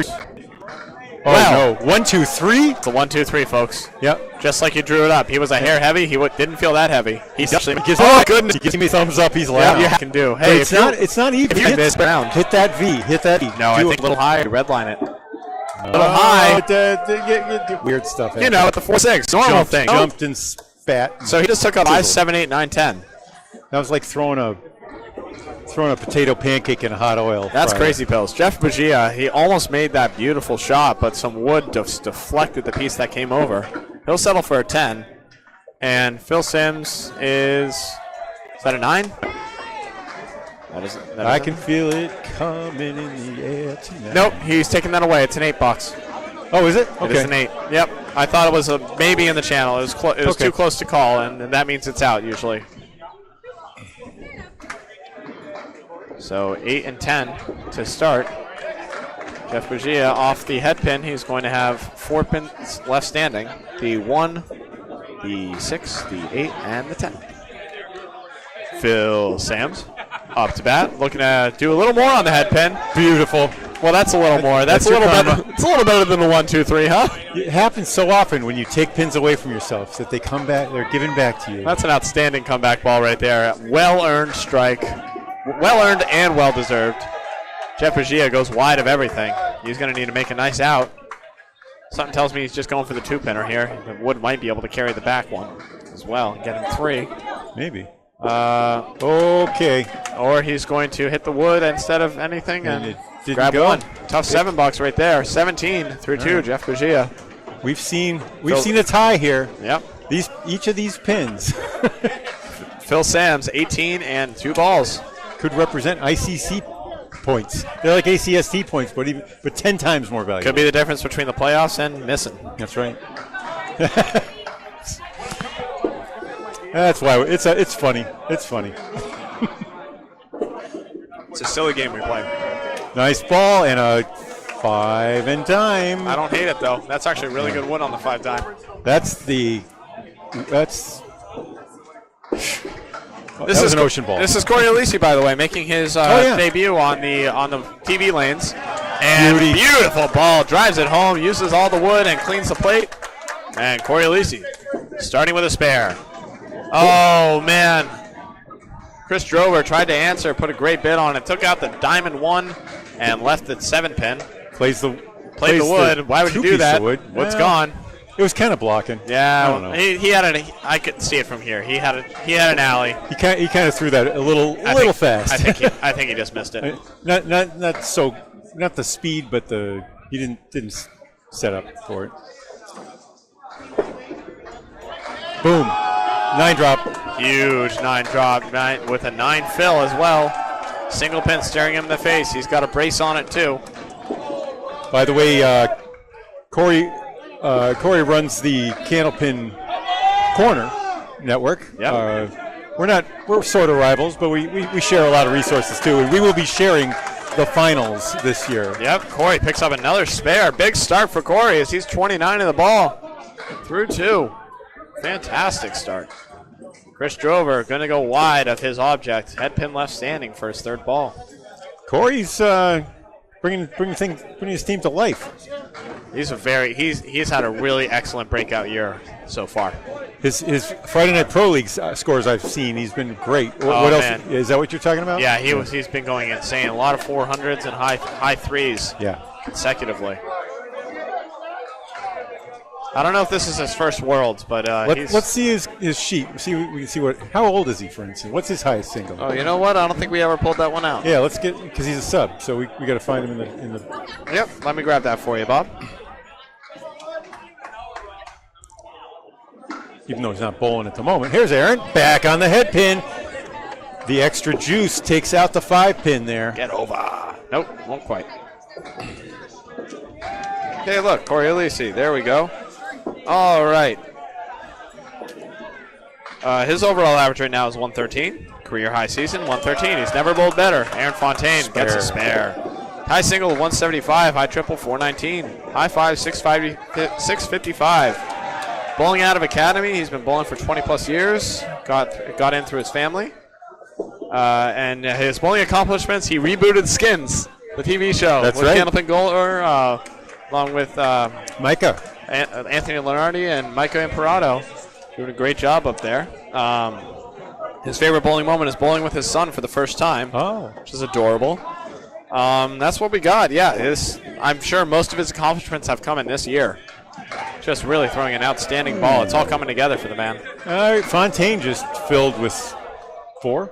And for some reason, Steve said that looks fun, and Colbert gets a spread eagle of his own. Mirror images. Neither of them good. Both bowlers wish they could hit the reset button together. Fontaine plucks the 3-pin. Uh-oh. We got a two objects, 5 pins. 5 to go. Colbert ended up with an 8 in that first box. Yep, Colbert says, just don't do that. Just don't do that. He gets 3. It's professionally done right there. It's over A+ accounting. New England Flooring is winning over Avon Lanes. Prosperity took out Central Park by 10 pins. And Maria Subs is beating up on Lucky Strike. Thank you very much, Dave Peterson, for the updates. We are back. Looks like our stream is back online, so it may be another iteration, but... Hey, we're here. We made it. Hopefully you're tuning in. If not now, then soon. We have a diamond leave gone by the new anchor bowler, Dylan Ezekiel. for... Jeff there. Jeff looks like he got an 8-box out of that. And he's going to have another split to look at right here. Baby split this time. Yep. This is the 2-5-7. And there's really good wood on this. If he just plays the 2-pinner as is, it will carry. I would say should, but this one looks too good. Right, 4 on that fill. Not to go. 4 on that fill, not where he wanted it. He's got a 6-pack. Walsh, oh my goodness, he chopped it out. Didn't carry the 5. Tough break right there. Great bid on the 6 right there from Dylan Ezekiel, but he's going to have 2 pins left standing here. Bowler's looking to clean up for 10s. Jeff Walsh goes a couple of 9s. From Bob Lee with the scores once he plugs these in. And you can 17 there. How about a 10-pin lead for Team USA? Each team with a mark. Phil Sams on a strike. Corey Alisi on a spare. I think Corey's missing an eye. You need to make an eye patch on his name there. Well, I think you have an extra eye. Do I? Well, I'm missing this one here. Corey. And then I put it over there. Yep, that'll do it right there. He needed an eye transplant. It has worked. Corey Alisi. Yep, absolutely. All right, neither of these bowlers are on marks, thankfully, because neither of them hit the headpin. Seen these Hubbard. 1-2 and 1-3 type leaves a lot, with junk everywhere. 37 miles an hour for Stephen Hubbard. Out of the hands. Al Ketchik probably throwing mid-30s, I would think. A little less, I think. 35 is what I just got. You just got 35? Yep, it may have been registering someone else though. There's a lot of bowling happening right now. Fournier's throwing 38 next one. You know. Yeah, I think it may have been Reno as well. Oh, what a ball! Was that was his third ball though, right? Yeah, that's a beautiful out though. A couple of 10s from these bowlers. 10s are great. 10s are big. Pins, baby. That is what it is all about. So we're going to go grab a ball for him as the head pin falls over. Let's give Team USA their 2 points, their 2 ICC points. They did earn them after all. That puts them at 10-8 on the season. The season is what we call it. The weeks. There are going to be 11 matches during the week. It's like going to bowling 11 weeks in a row. Yep. You ever bowled three weeks in one day? Yeah. These guys have. That's right. They're going to do it again tomorrow and the day after. It's a cool way to bowl. It really is. Yep. If you've only been bowling 3 strings a week and all of a sudden you're throwing. Yep. So I know it's just the beginning of the week, but playoff format, top 5 of each division advance. Is that correct? I remember 10. Yep. So 10 teams total advance, top 5 in each division. The first seeds have byes in the first one, and then it's going to be the. I think they make it to the semifinals. The others pair off like a group of 8 and play 8-4. Oh, really? And then they play in the semifinals against the 2 division. So they get winners. 2 byes. Yeah, incredible. Which has cut both ways in the past. Of course, yeah. You have a lot of rest, and that can. We've seen that in baseball playoffs before, where some teams are lava hot. And then sit down for a little too much and run into a wall. Neither bowler is on a mark right now. So Hubbard is on his second ball here? Yes. Everyone's on their second ball. Hubbard had a taloned eagle. And he's going to take out one side and maybe a little more. All right. That just got a lot better. That had the makings of taking the whole thing. Al Ketchik with a spare. All right. Smooth, steady, automatic. Great leadoff bowler, Al Ketchik. I think I could learn from Al. He throws a really controlled ball. His footwork, and he's big, but he doesn't use it to throw with excessive. Nice and steady. He lets his arm do all the work and just grooves it right in there. Extremely smooth pitch. Meanwhile, Hubbard has just a pretty reasonable chance at a 10 here after I'd that. say so. That was pretty primed for it. That's his object. Spins it and gets a 9. All right. Oh, maybe not. It's racing. It's a little high. Take a 9 out of that. No problem. Hey, you got a taloned eagle like that and you get a 9, you're happy. You hit 3 objects. You hit them good. Lead is now 11 for Team USA. Yeah. One mark extra for Team USA. However, Bowlarama has the only strike on the board, and Phil Sams is about to fill it. I'm sorry, his is a strike.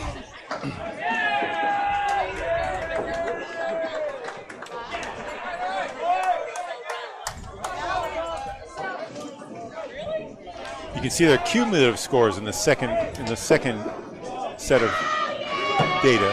Oh, Phil looking for a double, won't quite carry, but the 7-pin is all that's left. Right, just like that, it's going to be a 2-pin game, but still Phil balls. Jeff Pagia trying to say something about it. It's going to drop 8. He's got a 2-pinner with wood. You can go naked on this.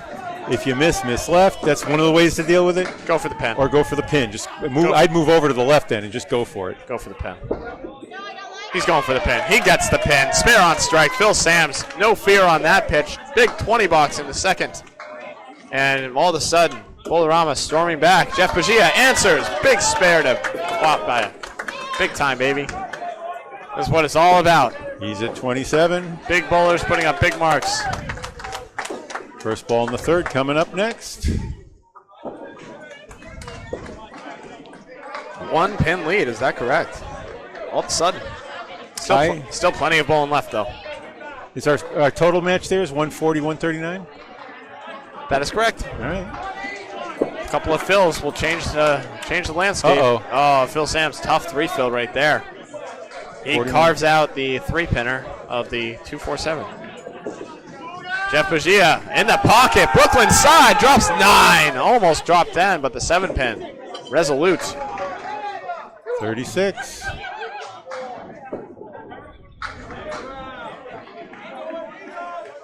Jeff Bajia could pick up a big mark here.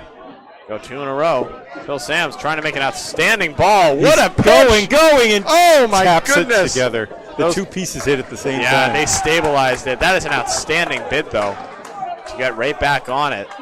Finally miss an object, and then you come back throwing that fire is very respectable. Bajia, bang! Big trip, Jeff Bajia. Wow. Goes 19 and another spare. 29 in a ball. 45, right? And 45 total, that's correct. And Phil Sams, good 10. He's at 51. Yep. Tough fill on that second one, but a big fill on the strike. And a 10 box, pinning well, goes a long way. Phil Sams on fire. Trying to lead his team to victory. He led his team tied with the 110 in the first one, and seeing if he can build on it out of that 2-hole.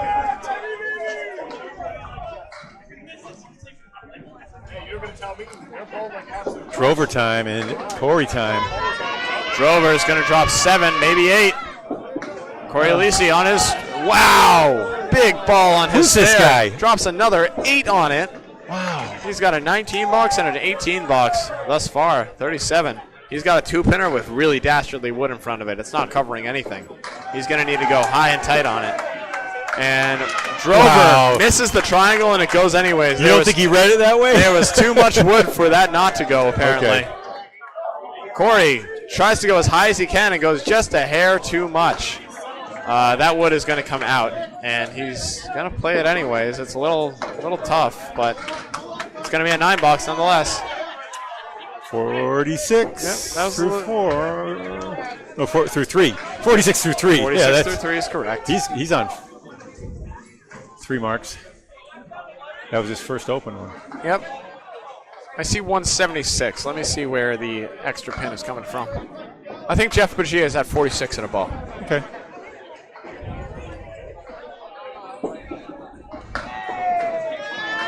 Drover on his mark is going to fill it with 4. Yep. Corey finally open. Good thing, too, because he is not going to get a he's going to get a tough break here. Is this a Taloned Eagle? It is. That 8-pin is standing up behind everything. He's going to need to make an outstanding shot for a spare. Both bowlers will.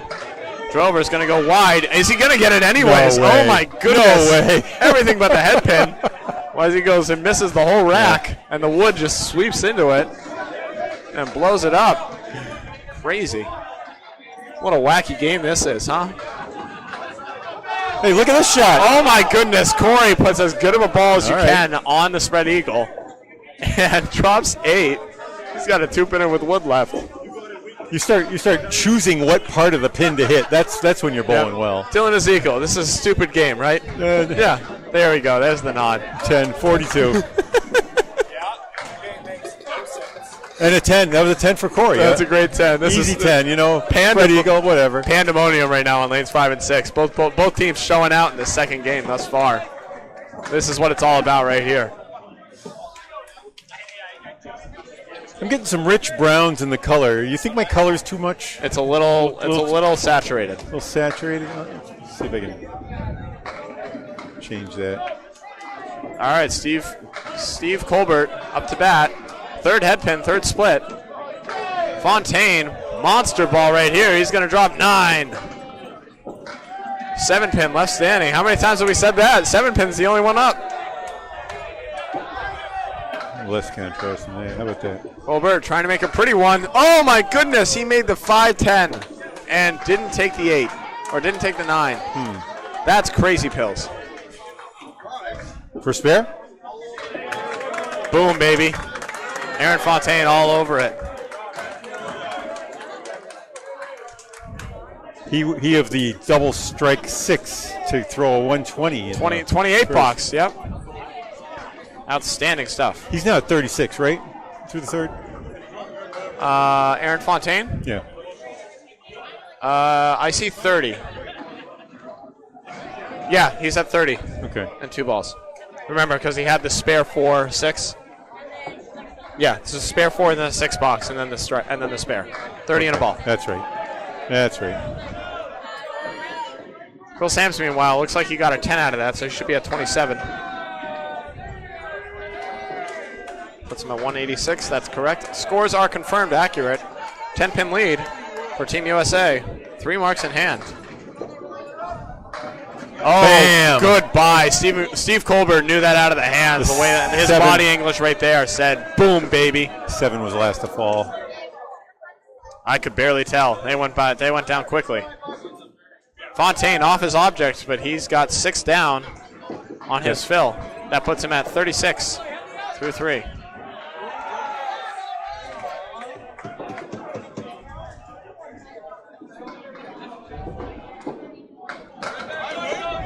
Hey.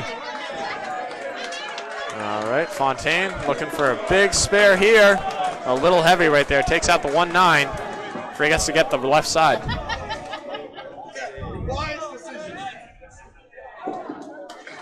And, ooh, that one got away. Tough 8 box right there for Fontaine. Still a good trip, though. So he goes 24 over his 2 boxes. He is maybe the hottest bowler in Massachusetts right now. He's in the conversation at the bare minimum. Through the 236 in practice or whatever it was. Hey, a 236 is 236, no matter how you throw it. That was when Bogey was very fast, though. There was a while there where Luke using anti-gravity sauce? Yeah, Luke Marvin was using anti-gravity sauce out there. A very fun house to bowl out of when it was happening. It's since calmed down a little bit. Still a little juice on it. It's cleaned up a lot. Like the decks are nice and clean now. I understand that he was going to tighten the wall panels. Those down. are done. Yep, okay. those are all set. Still, 11 and 12 are dreadful. Way over there on the right. I'll take them over 1 and 2 every day. I bowled on 1 and 2 and 11 and 12 yesterday. Yeah. I did substantially better on 11 and 12. Really? 1 and 2 gave me nothing. Okay. It was night and day. That was a fill ball for Al before. Al. What's going on? No, this isn't Al. This is Jeff. Jeff. And, okay, never mind. These are the anchor bowlers. Jeff and Dylan. Ezekiel. Yep, neither bowler had a fill. Both bowlers are going to be open in this third as well. Ezekiel's going to go and get 9.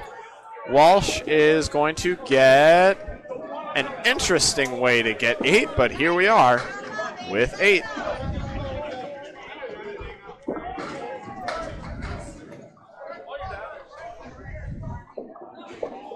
Anchor bowlers not quite where they want to be. Dylan at least over par, but Jeff Walsh 25 through 3. Struggling a little. Let's see if he can build now. The bulldozer looking to find that pocket. Hey, look, a pocket. Reach into your pocket and you find an ocean. Tough break, but I don't hate that wood right there, honestly. If he plays this 2-pinner right, it could carry. He's just got to make sure not to make it spin out in front of those 2 pins on the left side. Maybe going outside on this 2-pinner of the 3-6 is the way to go. We'll see where he chooses. Well, where he chooses and where he throws could be entirely different places, so we'll see where the ball goes. He was in the vicinity. Yep, Ezekiel had the post, the 4 horsemen plus the 7. Didn't quite carry. Oh, man, he went pocket on that, and the wood just didn't do what he wanted. I think that's exactly the pitch he wanted to throw, though. Ezekiel, tough 8 box right there. Yeah, he's back to his box score. 40 through 4. There we go. And Jeff Walsh, a good 10. He's at 30. He creeps up 35 through 4. All right, Bob Lee, you want to give us a scoring update? I would say that there is a 228 to 213 lead for Team USA, who won string 1 by 50. That makes it a 65-pin lead overall. 2 spares on the board out of the 1 and 2 slot. Al Kasich and Jeff Pujea. A strike for Stephen Colbert, and we're off with the third trip through. We're almost at the midpoint of the third and final match of Election Day. Thank you, Bobo. Appreciate you. Scores are confirmed accurate as I gaze up at the screen. Al Ketchik staying steady, dropping 8 on his spare. That puts him at 55 through 4. Hey, let's give him those pins now that Yeah. he earned them. Yeah. Stephen Hubbard up to bat. Reminder, if bowlers are going to be substituted, it has to be before or it has to be after the 5th box or not at all. Could also be before, but we'll see what happens. What happens if there's an injury? I'm trying to remember. That's a great question. I don't have a good answer for you. Al Ketchik is going to grab a beautiful spare all over that 2-pinner, and he's staying steady, showcasing himself as a fantastic leadoff bowler. Yeah. Hubbard going wide on his 2-1. I met him at Worlds in I want to say 2020, might have been 21. Or it might have been 19. Actually, it might have been the 19 Worlds. Mixed Worlds. Hubbard throws his second ball first and gets 10 out of it. That gives him a 53 half. Al Ketchik at 65 and a ball, though, leading the charge for his team. Of course, Corey Alici is hot on his heels. Jeff Pagia with a big fill could be there, too. I think back in middle school, they used to call him one of the cool kids. I'd say so. He's certainly handling himself like one of the cool kids right now. And another good head pin hit. Look at the splash. 9 pins down. Oh, yeah, he's way too cool. He is in the zone right now, Bob. Another 9 fill in a 19 box. Puts him at 74 through 5. That's a 74 half, ladies and gentlemen. And another single pinner. And guess what? It's gone. Al Ketchik on fire. 84 through 6. And a ball.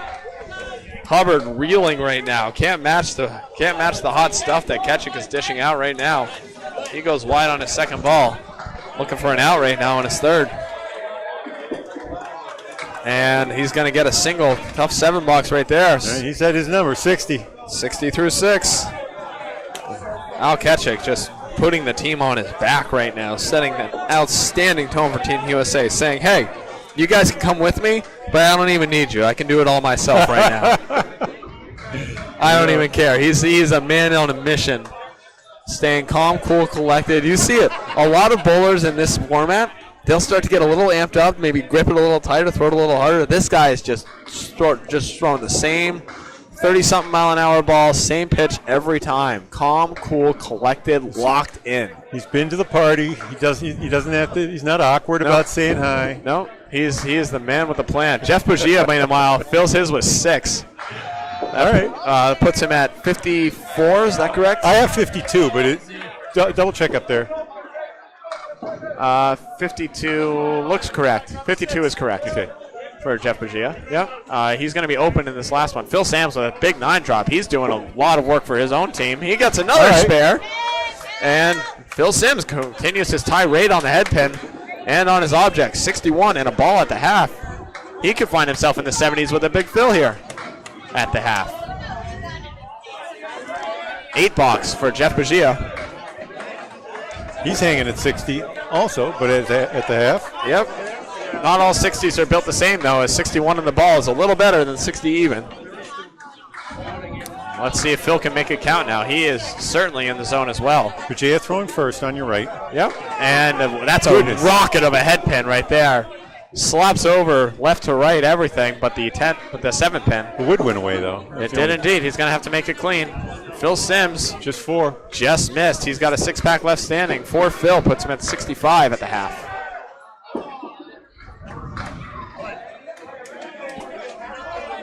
Jeff Pagia, single left standing. Naked single.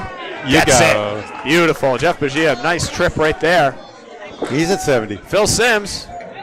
Just misses the head pin. He's going to get it anyways, though, as this wood's going to rock it up for it. It's moving. It's rolling. No, it doesn't have the gumption. It stops. Does not have the gumption. All right, he's going to have to play the wood on the right. And no, he's got a wide open channel. Okay. He sees it. It rolled away. Yep. Right. No, he's got more than enough space, and he's going to go right at it. No, he's going to play the wood. And that's what you get for playing the wood. He didn't hear me. It's too loud. Wood shooter. Oh, no, absolutely not. It is raucous. Impossible. I can just hear you because of the electronics. That's correct. It would be hard to hear you outside of it. That ended up being a 6 74 then. No. I see 70 and a ball for Jeff Bergia and a 74, yes, for Phil Sims. 74, okay. Let's put him in the 6th, though. Yep. Drover and Corey Alisi both open through 4.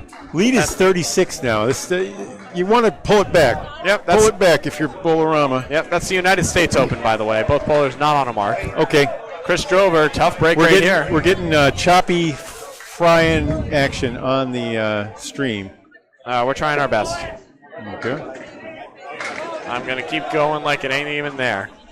Corey Alisi has yet to find the head pin through 2 balls, and Drover's found 2 objects and has 7 pins to show for it, and he's going to be able to get 9 out of this at the most, barring some insane ball right here. Corey Alisi, 9 box. How about 65 at the half?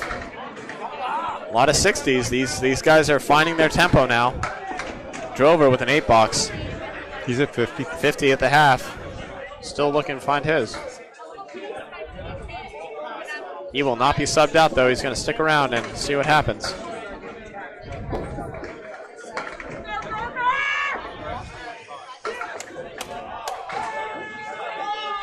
Corey, who started off his substitution with 3 marks in a row. He's gone open since then, but he's not following his own on that ball right there. He's got a tough 2-1 here. Meanwhile, Drover has the checkmark 2. Corey looking at the 4-7-10. A lot of wood near the 4-7 though. Just chuck it into that end. Just chuck it right into that mix and see if something breaks up and carries over. Yeah, I don't mind hitting the tip. I don't mind hitting any piece of it. Just give it a ride. Maybe a little too fine right there. He can't quite carry anything over. Yeah, the signal has chopped up into nothing for us. Yeah, it is what it is. We're going to make do with what we got. Both bowlers looking at a single pin for their 10 box. Corey gets his. 75 through 6. Meanwhile, Drover.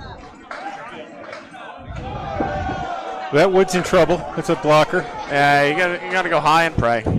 He's gonna go high. Oh, what a beautiful shot for a 10, Drover. Yeah, played it perfectly. Nicely done. That is a much more challenging 10 than it looks for you folks. I guarantee that. I mean, you can get lucky and pound it into the wall and take it out, but that was the way to do it. That's pure luck, though. The way that he did it was raw skill. There's too much math trying to throw it off the wall for you to be able to calculate. Meanwhile, you know if you corner cap and shove that right back, it's gone, baby. Steve Colbert on that no doubt strike. Uh-oh. And we have lost everything. It's all gone. It's all back. It's mostly back. I don't know. Fontaine there it is. drops 9. Colbert on the strike. He's going to drop 8 on his first ball. That wood's going to creep out, and they're probably going to take a look. It looks like it's out of the light now. Good for Colbert because it is a roadblock and a half. Fontaine for the spare. Got it. I don't know if I want anyone else shooting a single pin for me. Not many people I'd want in the world more than Fontaine. Especially if it's in the corner. The way he deals with the 7s. 7s and 10s. Yeah. Man is a monster. Oh my goodness, that pin is good. I mean, maybe Al. I don't know, Yeah. but I don't know Al quite as well. So. Yep. JT takes a look and says that pin is in. Justin Waters, maybe. Justin Waters would be a good one. Danny Harris. Colbert has to play it. He has to go high. He's going to go high. He can't quite carry anyways. Uh-oh. Tough break right there. That pin was in by an inch, Justin said, and he's going to have a single pin to look there. 9 fill, though, on his strike. No, that's right. And finds himself at a 64 half. Is it? I have him at 56. 56 is probably correct. I believe 56. Okay. No, it's 55. 55 for Colbert? It's 55. Okay. Oh, because he filled with an additional one. Maybe? I don't know. He filled with 9, and I think he got a... It says he got a 9 at least, and that's what they're keeping it as. Aaron just filled with 4. 4? Yep, that's correct. Yeah, they have it registered as a 55, so that's what we have it as. Man, Fontaine goes wide of the head pin right there. He's going to have to make a pretty out ball right here. Or just go for the triangle and settle for an 8. We'll see what he chooses. This is live at Leda Lanes, Candlepin Bowling Network at the ICC World Championship here on Election Day, November 5th. This is match 3, the final match of the day for the bowlers. This 8 more to come on Wednesday through Friday. That's correct. Fontaine, tough 6-box right there as he plugs the head pin into the bleachers. And a 9-box for Colbert. So 64 for Fontaine and 64 each, right? 9-box for Colbert puts him at 64. Interesting. That's the breaks. All right, so 30-pin lead for Team USA. They need to put the hurt on here. They need to take advantage of the fact that Bowlarama, they've been beating Bowlarama by 50 pins a game. Yep. Just head-to-head, they're head-to-head now, but when I was looking at the records, Jeff Walsh, their averages are significantly higher than on the day. Jeff Walsh, 9-pin drop, and he gets it. Uses every piece of wood that is on the plate, and it goes. And oh man, he tries to make the 1-7-10. He makes the 1-7, misses the 10. Dylan Ezekiel looking for the 10 for a 10, and we'll settle with 9. Okay, he's at 49 at the half. Yep, Jeff Walsh had a mark.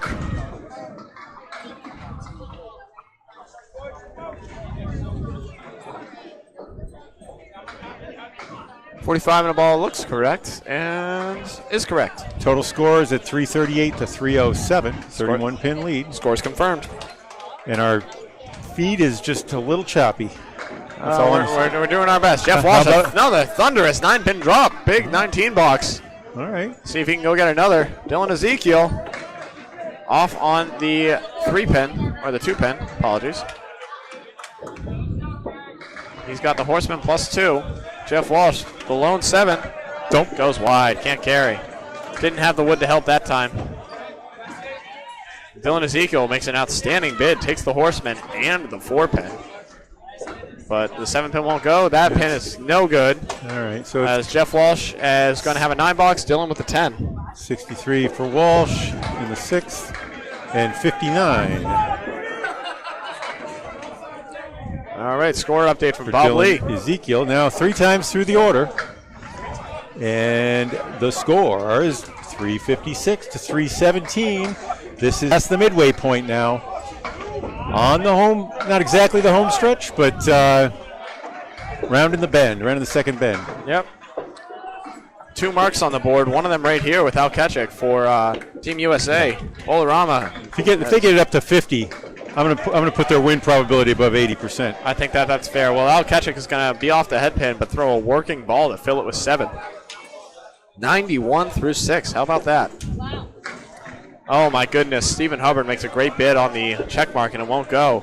And Al Ketchik cannot be touched right now. This man is on a mission, and he goes spare again. How about 101 and a ball through 7? Stephen Hubbard, the lone 5-pin, gets it for a 10. He's keeping up with his box, just barely, 70 through 7. How about it? That means Al's 31 pins ahead. That is the difference in this game, more or less. Yeah. And some, but primarily. As the 3-pin decides to die, and will need to be reset. Okay. I've seen the 2-pin die a little more often, the 3-pin and the 2-pin together. Neither of them are very happy.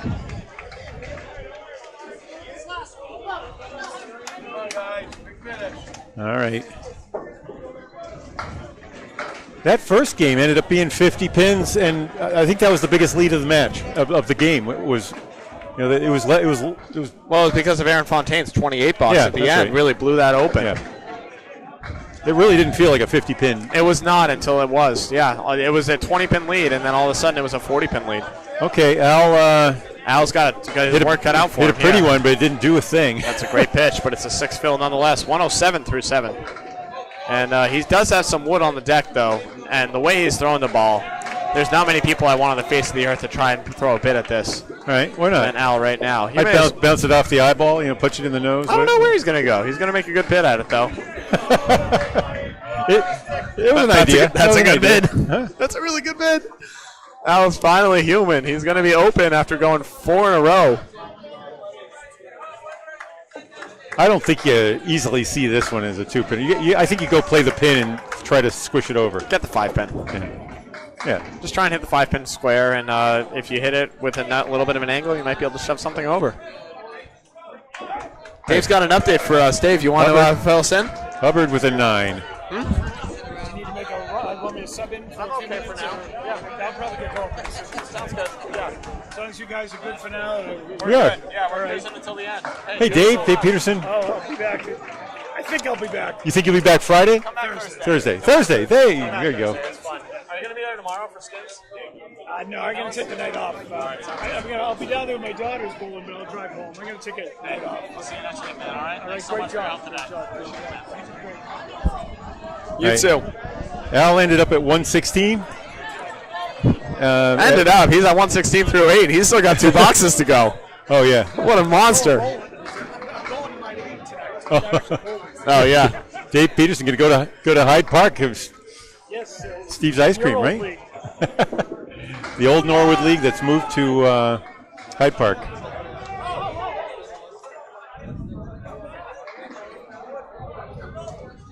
Some great years there. Norwood Sports Center, of course, closed last June. Some of the last matches played there from the ACST. Yeah, he was one of the few Norwood bowlers. I know something about being one of the only bowlers in a house, being the only one out of Sawyer's in Northborough this year. Great little house in Northborough, Mass, center of Massachusetts. I gotta put it on for a second. Just coming back, it's a 6-lane basement, absolute dungeon of a house. Old school Candlepin bowling. Did Jeff have a fill there? Jeff definitely filled it with something. 6? It looks like a 6 fill. So they had to make a correction, but I see 76. Okay. I see 85 through 7. Let me. Why don't you give him 85 and see what happens? It should be a 403. Yep. We match. We made it. And over here on the right, we had a. We did reverse math, and we got there. And Phil Sams, it looks like they're at 345, so he got a 9 box. Easy peasy. Once again, we're going from total down to box, but doesn't matter as long as we get there for the folks at home. They don't need to know that, except I just said it. Jeff, what's going on now? I don't know. They're hanging out for a minute. Okay. Sam's wanted to wait for his ball, I guess.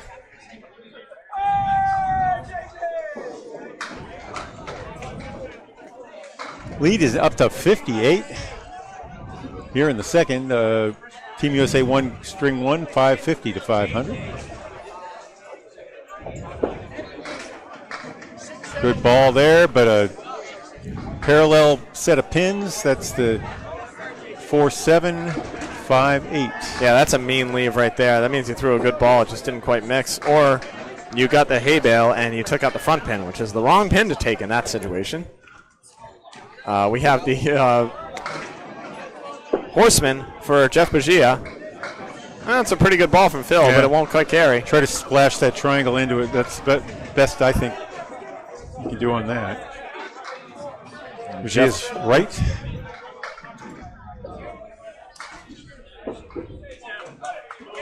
Oh, Rob Linehan just missed a 5-7 over on lane 4. Couldn't have been closer. Here comes some balls. It looks like they've been waiting. Phil throws white balls, I guess, cloud balls. I guess so. They must be really light. Or really heavy. You never really know. Clouds can be surprisingly heavy. You're That's right. true. They're very dense clouds out there. Yeah.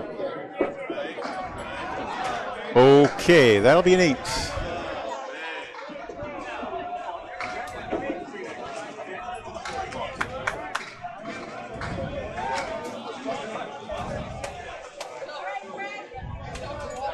$94 for Bujea through 8. And the lead is 59. Thank you very much, sir. Team USA.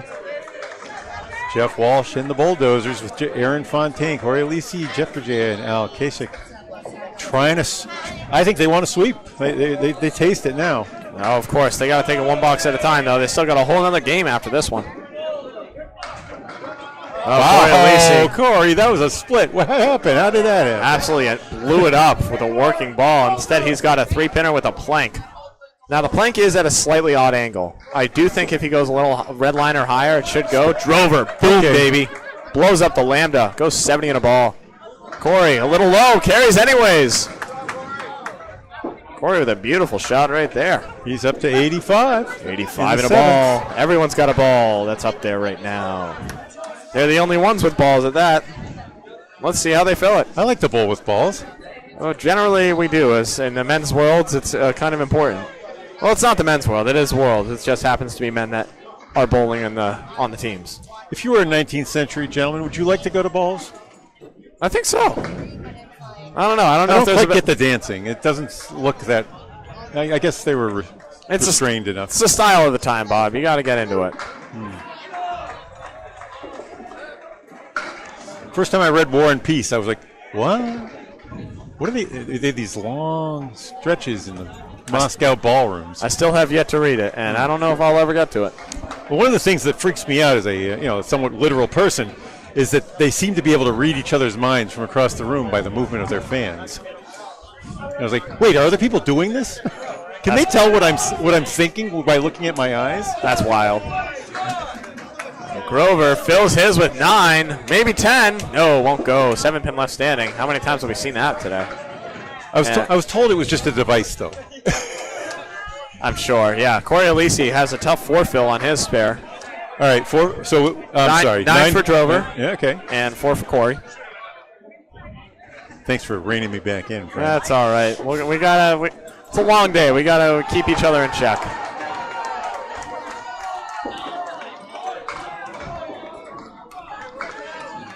All right, this is the 4-horseman plus the sleeper in the post. I don't know. That's the best name I can come up with it. It's a mess. Drover with a single pin, the 10. He's a right to left bowler, so a little harder, and that's why.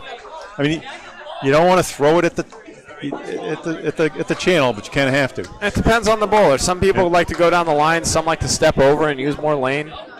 It just depends on what you're comfortable with. However he just threw it, he should have done that the first ball. Yeah. That's for sure. 10 box and an 8 box for Corey and or for Drover and Corey, Alici respectively. As we are approaching the home stretch, 4 boxes to go until we hit 2 boxes left down the line.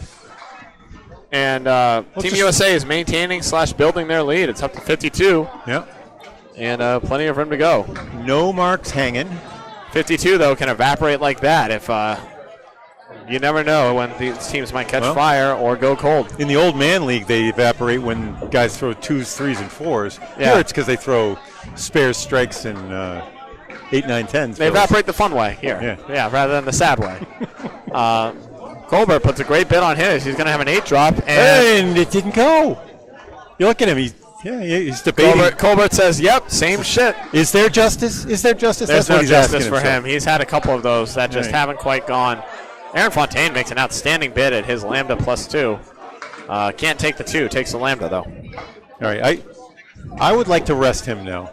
I don't see Fontaine throwing the great Fontaine ball right now. Yeah. See? Just skates by. Different. He hit the pin, but it didn't fall. And that he's throwing really well. It's just it's not the same. He's so good that it's weird to see him miss like that. It's not the same. You're right.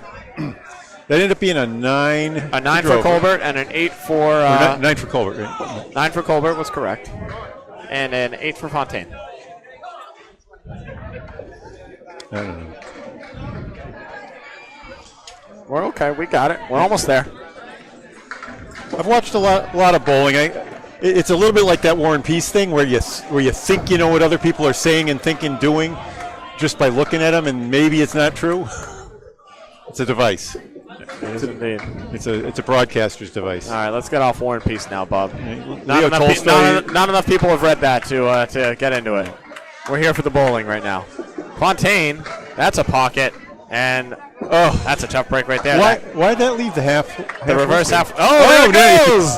Catches a break. Okay, that was just gravity. That pin had rolled away, and then there's no reason for it to come back like that. And it didn't have a lot of gumption either, and somehow managed to take everything it down. rolls to the left here, right? I guess so. A little bit.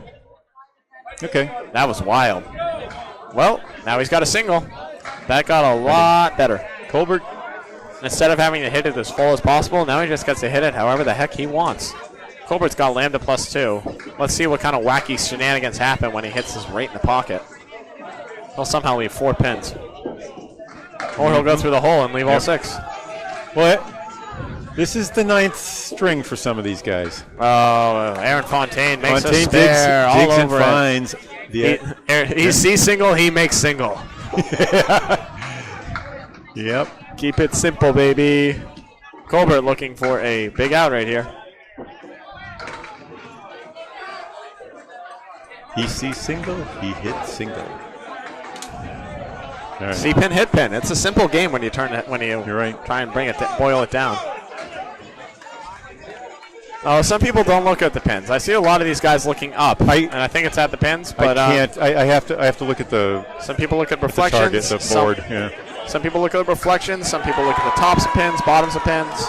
Some people look at the arrows. Some people look right at the spot that they want their ball to hit on the lane. I think I have to do yoga so that I can look up a little more. I would like to look at the pins, but it doesn't feel right for my. Coming from a baseball background and pitching in particular, Yeah. I grew up looking at the target that I was hitting. Yep. And same thing with bowling. Except your target, I mean, the ball's going down. The ball would be hitting something like Irrelevant. 30 or 40 feet below the lane. Irrelevant. I've tried it a couple different ways. None of them feel right. Dylan Ezekiel makes an outstanding bid at that tough break and will not cover it. Walsh reaches around, finds the spot, and leaves 3 for no reason. His ball's just not quite working the same way. It's like the bulldozer needs a little oil. Well, the bulldozer didn't bulldoze. It just kind of like flattened a little. He spun around and mixed in the front row. Didn't touch the back. That was a 9. A 9 versus a 7 for Dylan Ezekiel and Jeff Walsh. Good news for the viewers. I think our spotty transmission has cured itself. No way. Due to no. Why are you saying no work of my own? Why are you saying words? Now it's going to go rogue again. Trying our best over here, folks. We'll get you the restreams up in good quality later tonight. Yeah, we're going to definitely have strings 2 and 3 of the first match posted tonight. String 1 made it through the live stream. It did. Yeah. By some miracle. Dylan Ezekiel goes 3 and 1.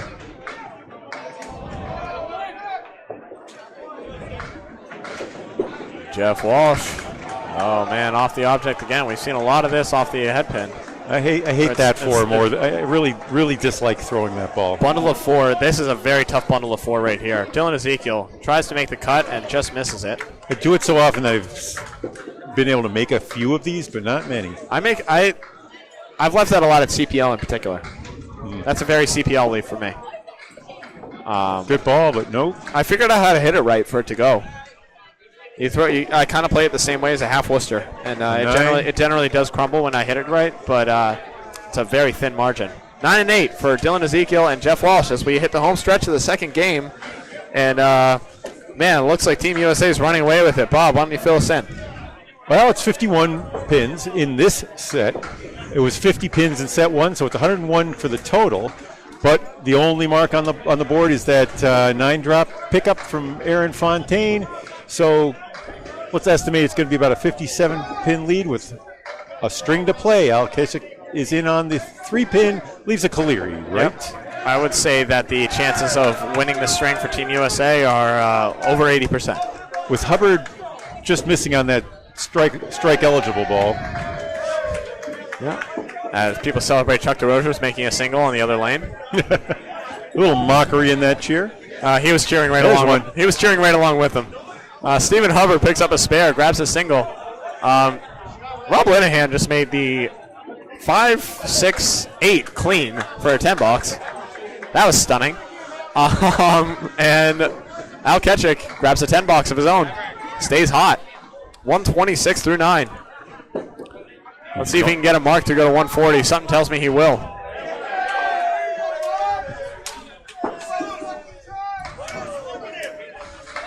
With the ball he's throwing, not many people in the world I'd want if I needed a mark right now. Then this man throwing a ball right here, right now. See, oh yeah, 1 pin, man. I spoke that one into existence. That's on me. That's a quarter Worcester, folks. First one of the match for either team. 8 on the fill. You just gotta make it. What do you want? Throw it like a strike ball. See what happens. Yeah.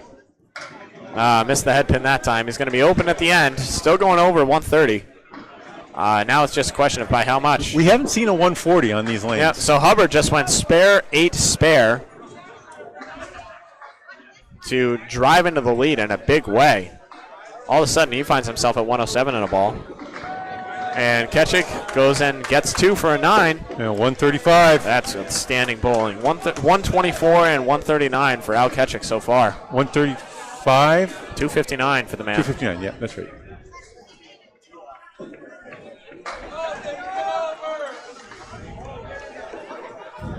Nice job. That's outstanding bowling.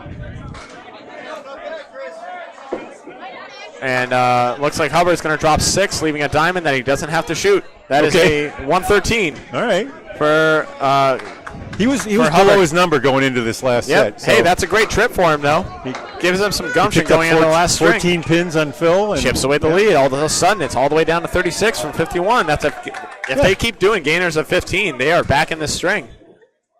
I'll tell you, if anyone throws a double, the roof might. Well, Phil has been the hottest bowler earlier. He's hit a little bit of a. Phil has been their best bowler overall, I think. He may not have the biggest score at the end of the day, but he's been throwing the most consistent ball.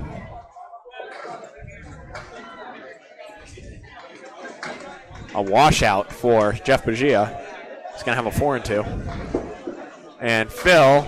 Nice. That's it right there. That's a hammer time. You didn't even want to say, but that's the way you want to do it if you're going to come back from 36 down. Phil Sams just one ball at a time and making it a big one at that. Throwing a monster.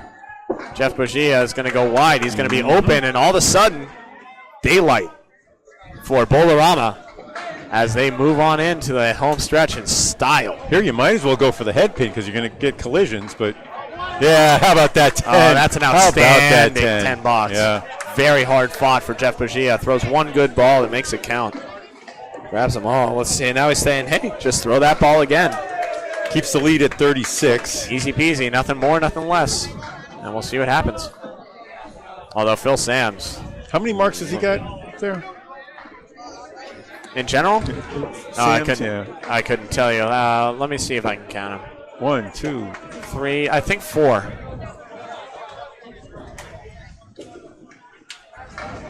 Goodness gracious. Jeff Bagia throws that ball again, gets a strike that time.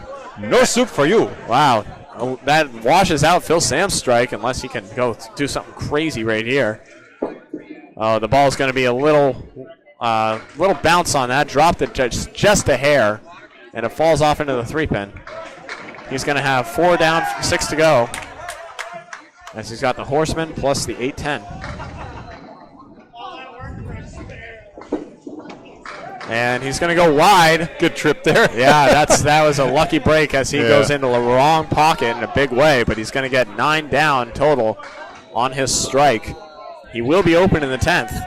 So Jeff Bazia's strike looming right now. Yeah, Jeff's going to win in the matchup with the 2 of them. So. Yep. But Phil Sams throwing a very solid ball. Goes 119. All right. Actually, this is the next ball will determine. He's got 2 to play with too. Yeah. So he's got He needs 6 to edge. Just hit the head edge pin. in the matchup. Just hit the head pin again, man. Nice bowling, Phil. You're throwing a great ball out there. And that one got away. Thankfully, he's got another to go. 2 pins down, 8 to 8 left. They're all in a bunch. As far as 2-pinners go, that's not the one you want. It means you threw a bad ball, but you prefer that over the 1-5 because it means you can get a bunch more. Okay. Just like that, all of a sudden he turns he takes it. He turns 8 pins left into 8 pins down. 122. There you go. Jeff Bagia pulls out a head-to-head victory. And that puts him at 230 after 2. Lead stabilized at 36. Looked like Phil Sams might be able to make a huge run with that strike, but big answer from Jeff Bugia. Coming right back. The amount of drama that can happen within the span of 2 boxes, man. It's crazy. Corey started El Fuego. He's a machine right now. He is back on it, back on his object. He's got an 8. He's got a 2-pinner. He's got wood. Okay. And I like Drover's extension, but I think he takes that ball back a little fast for my taste. I agree. I've been trying to slow down my backswing, and it's been helping me. Yeah, he rips it back there. Bounding, bumbling. You know, it can hit it. You can hit it, and it's going to be a beautiful thing. But Corey picked up his spare, by the way. Ho hum. Oh yeah. Oh well. That's his 5th mark? I believe so. That's 107 in a ball. That's a great 10 from Drover as he let that first ball fly into the ocean and is right on his object for the next 2. All right, 99 for Drover at the 9th. Yep. Both teams bowling a lot better in this second match. It feels like, at least. Okay, Corey got loose there. Yeah, that's not what he wanted. His feet were at the line before he was ready to throw. Yeah, that is a 4 fill for Corey. And how about another 1-9? Are you kidding me, Leda Lanes? How many times, man? Jeez, it was a 1-8 before, but yeah, it's icky. This is lunatic. Boo feathers. Boo thudders. That's correct. And Corey's going to go wide again. He's going to have a 4-spin left to shoot at for his 3rd ball. Oh, my goodness. Oh, my goodness. Why not? Chopper punches the 1 and made it. That was Drover. That was Drover. He looks a little Jeff Bugia-like, but he's Drover. I keep saying Jeff Bugia for everyone. Everyone is the only person on that lane, apparently. Chris Drover, what an incredible ball. You will not see a better spare conversion today, folks. How about the face he was monstrous. Ripped. Corey picks up a 10 out of that horse spin, thankfully. Puts him at 121. But oh my, what a ball. Drover's on a spare, by the way, not a strike. We'll fix that out for you viewers as he loads this one up. Oh my God. And he throws a really good working ball off the head pin, takes everything but, and that's a good thing when you're filling a miss the head pin. Get 9 is delightful. That is a huge swing right there. 118. It's not done yet. That is it. That brings it down to it's 31, and Aaron's got a spare. You will not see a better spare conversion. Yeah. Maybe all weekend or maybe all week. That is outstanding. Drover had to fight for every pin though. Yeah. I've seen a 1-8 or a 1-9 or a 1-8-9 so many times today. I've never seen anyone come close to making it. And he just absolutely obliterated that. Oh, 1-5 and a fill for Fontaine. I think they're out of danger, but that sucks. really. How about a 1-5? Fontaine. That was a fill ball too, right? Yeah, that's what I was saying. Oh my goodness. I think they're out of danger, and look at that. Good pro bomb. Yeah, that's a good ball. Oh my goodness. Not getting schnickled there. Colbert getting robbed again. Can't quite carry that last pin. We did speak that into existence if you think about it. Remember I said if he was going to get a 2, I'd expect it to be the 1-5? Yeah, you did. That's on you. Yeah, all right. Fontaine makes a 9 out of that. Colbert gets a 10. That's just 93 for Fontaine, and he's throwing, reasonably good. He's missed about 7 balls, but a lot of them have been real good.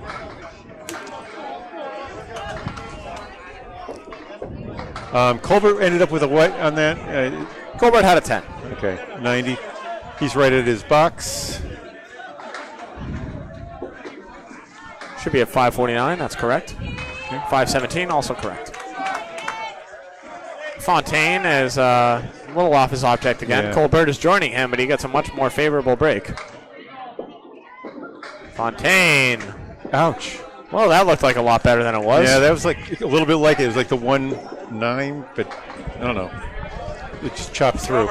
That's the best spare conversion I've seen today. Great job. Oh, big spare for Colbert right there. And chipping away. What was the lead? He punched out the 1-9 and then made it. Yeah, finishing off right. Yeah. It was clean, too. Really clean. All right, and then an 8 for 8 for Fontaine. Fontaine. So he ends up with a 101. Yeah, that's uncharacteristic. Yeah, for him shooting a 101, it's a bit like me throwing an 89. Yeah, really, that's very accurate. All right, big fill ball here for Colbert. He's going to be off the head pin, but he's going to take 5, maybe 6. 5 it is. A 105? 105, it looks like, yep. 105 is correct. And that means barely see it. What's the lead? He's at 201. All right. He's caught up to his boxes. 25-pin lead. Team USA should be able to hold on, barring a double strike now from Dylan Ezekiel and also Jeff Walsh not marking. Both anchor bowlers have been struggling this string thus far, both under par. Yeah, well, Dylan, and Dylan subbed in for. Well, he's been in for the whole string, but yeah, he said. But as we look at the total, oh yeah, it was an 86 out of the anchor spot in the first game. Yeah, totals. That was David Cooper, correct? That was David Cooper. That's correct. Ezekiel has a good break right here and a decent leave. Jeff Walsh had a tough leave right there. 1, 2, 8, 9. He takes out the 2 and the 9. Dropped it. Yeah, Dylan Ezekiel let that one go a little early, and that's just about going to seal it up. Good 10. Good 10 from Jeff Walsh. So Jeff Walsh needs to get 4 bucks, and Dylan Ezekiel needs to throw a triple strike as he 10s out as well. That's the ball he wanted to throw right there to take 10. It's a good split conversion. He wishes he threw that earlier. All right, we're winding down to the last box of the second string. 1 to go after this. Candlepin Bowling Network. Nice. Jeff Thunderous 9 drop. takes 9. He takes 9, and his team takes 2. That'll do it. 4 points for Team USA. Put him up there. To none for Bowlarama. And no double strikes, so the lead is going to stay in the double digits for the string and in the most likely 70s. Could trim it to 60s. Nope, Jeff Walsh is going to get a spare. And keep That's him good. at an arm. Gets him in 3 digits. That's what you He's want. going to keep him at an arm and a leg's reach. Dylan Ezekiel going wide. He's got 6 pins to shoot out for his third ball. Gets 2 of them. He'll be under. A 110.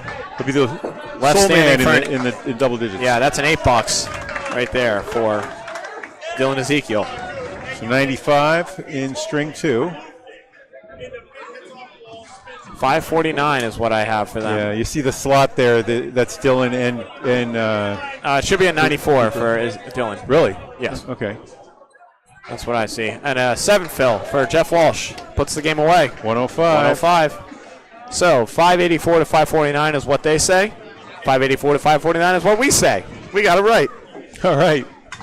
Let's copy it and move on. Beautiful. I'm going to step away just for 1 second. I'll be back for the third string to start. Okay? All right. I'll grab you subs as well if they're happening. All right. As we move to the third and final string.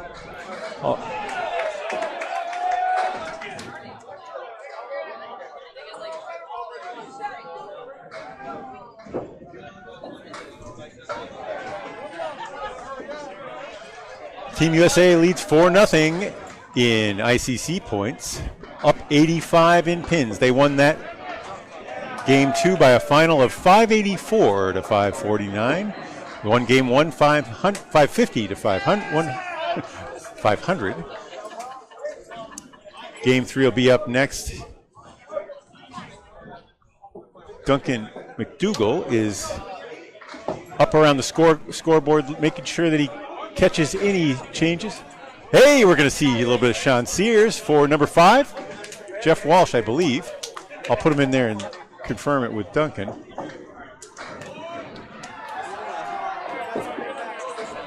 Sean Sears, the president of the Wednesday Night League in Canal Lanes in Southampton, Massachusetts, where I bowl on Wednesdays, Monday mornings, Monday afternoons, and whenever I can.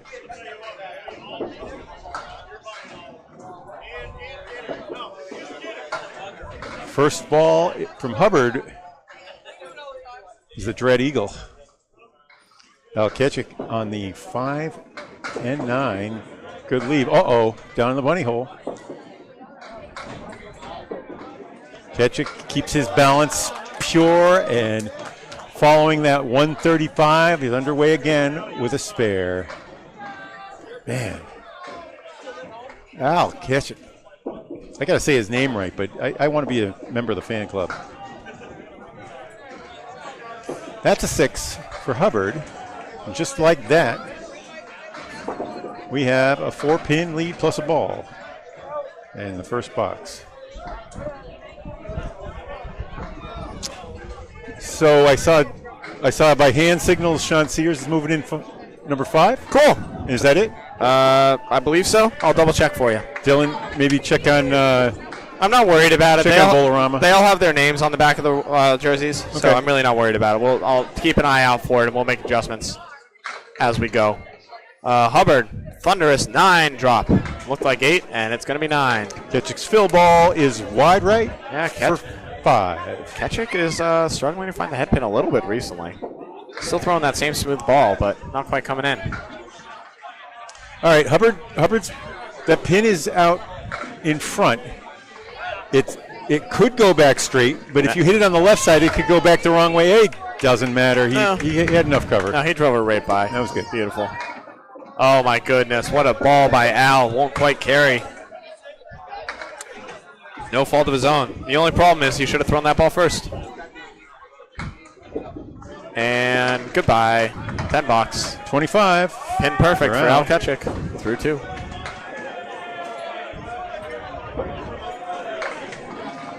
Grabbed a 9-pin lead with that, but mostly due to Hubbard ended up with a 6. It's too early to talk about leads. Oh, okay. Yet. Is it? Yeah. Even the 85-pin lead in the I mean, total? if someone's somehow 85 through 2, and, then we'll talk. That's something that means we got our math wrong. Happy Election Day, everyone. Bill Sams. For better or worse, here we are at the end. His first ball. Jeff Bujia. Both Good two ball. bowlers riding it out. Good ball, tough leave. Oh, I don't hate this wood though. Not at all. I think you go high on that one in front. Not the one in the middle, the one on the far left. Okay, yeah, you're right. It'll go. I think so. You just need to force that pin back because you just need to get it. I don't know if the 7 goes, but 7's the one. 7's the one that's hard. We'll see. I think that's where he's going to aim it. Oh yeah, right there. boom. Oh, buddy. It turns out it was the 4 that was last to fall. Oh, that was sick. All right. That was pretty cool, yeah. The only thing cooler than calling that shot is making it. Yep. So Jeff Paggia, the coolest guy in the house right now, even though I told him where to go. He didn't listen. No, of course he couldn't not. hear you. No, he didn't need to. He's a way better bowler than I am. We were covering an ACST match, though. People listen. They can hear you. And sometimes you change the game. Yeah. Those are the rules. It's like, oh, he doesn't think it's covering. Okay. Well, I'll call it the same way. I need to be able to make their own they judgment. keep the pin cam. No. They really sometimes do. It's going to drop. Not almost a back strike. Yep. It's going to be off. Green, man. Green slime. Yeah, missed that by less. He is kicking himself. Darn it. Yeah. Only he's not saying darn. Only my daughter said it was Jeff. You need to got a set. Phil Sands is going head pin left standing. It's a different way. Corey Elise looking confident. Look at how fast he's ready to rock. Wipes and roll. his ball, man. Yep.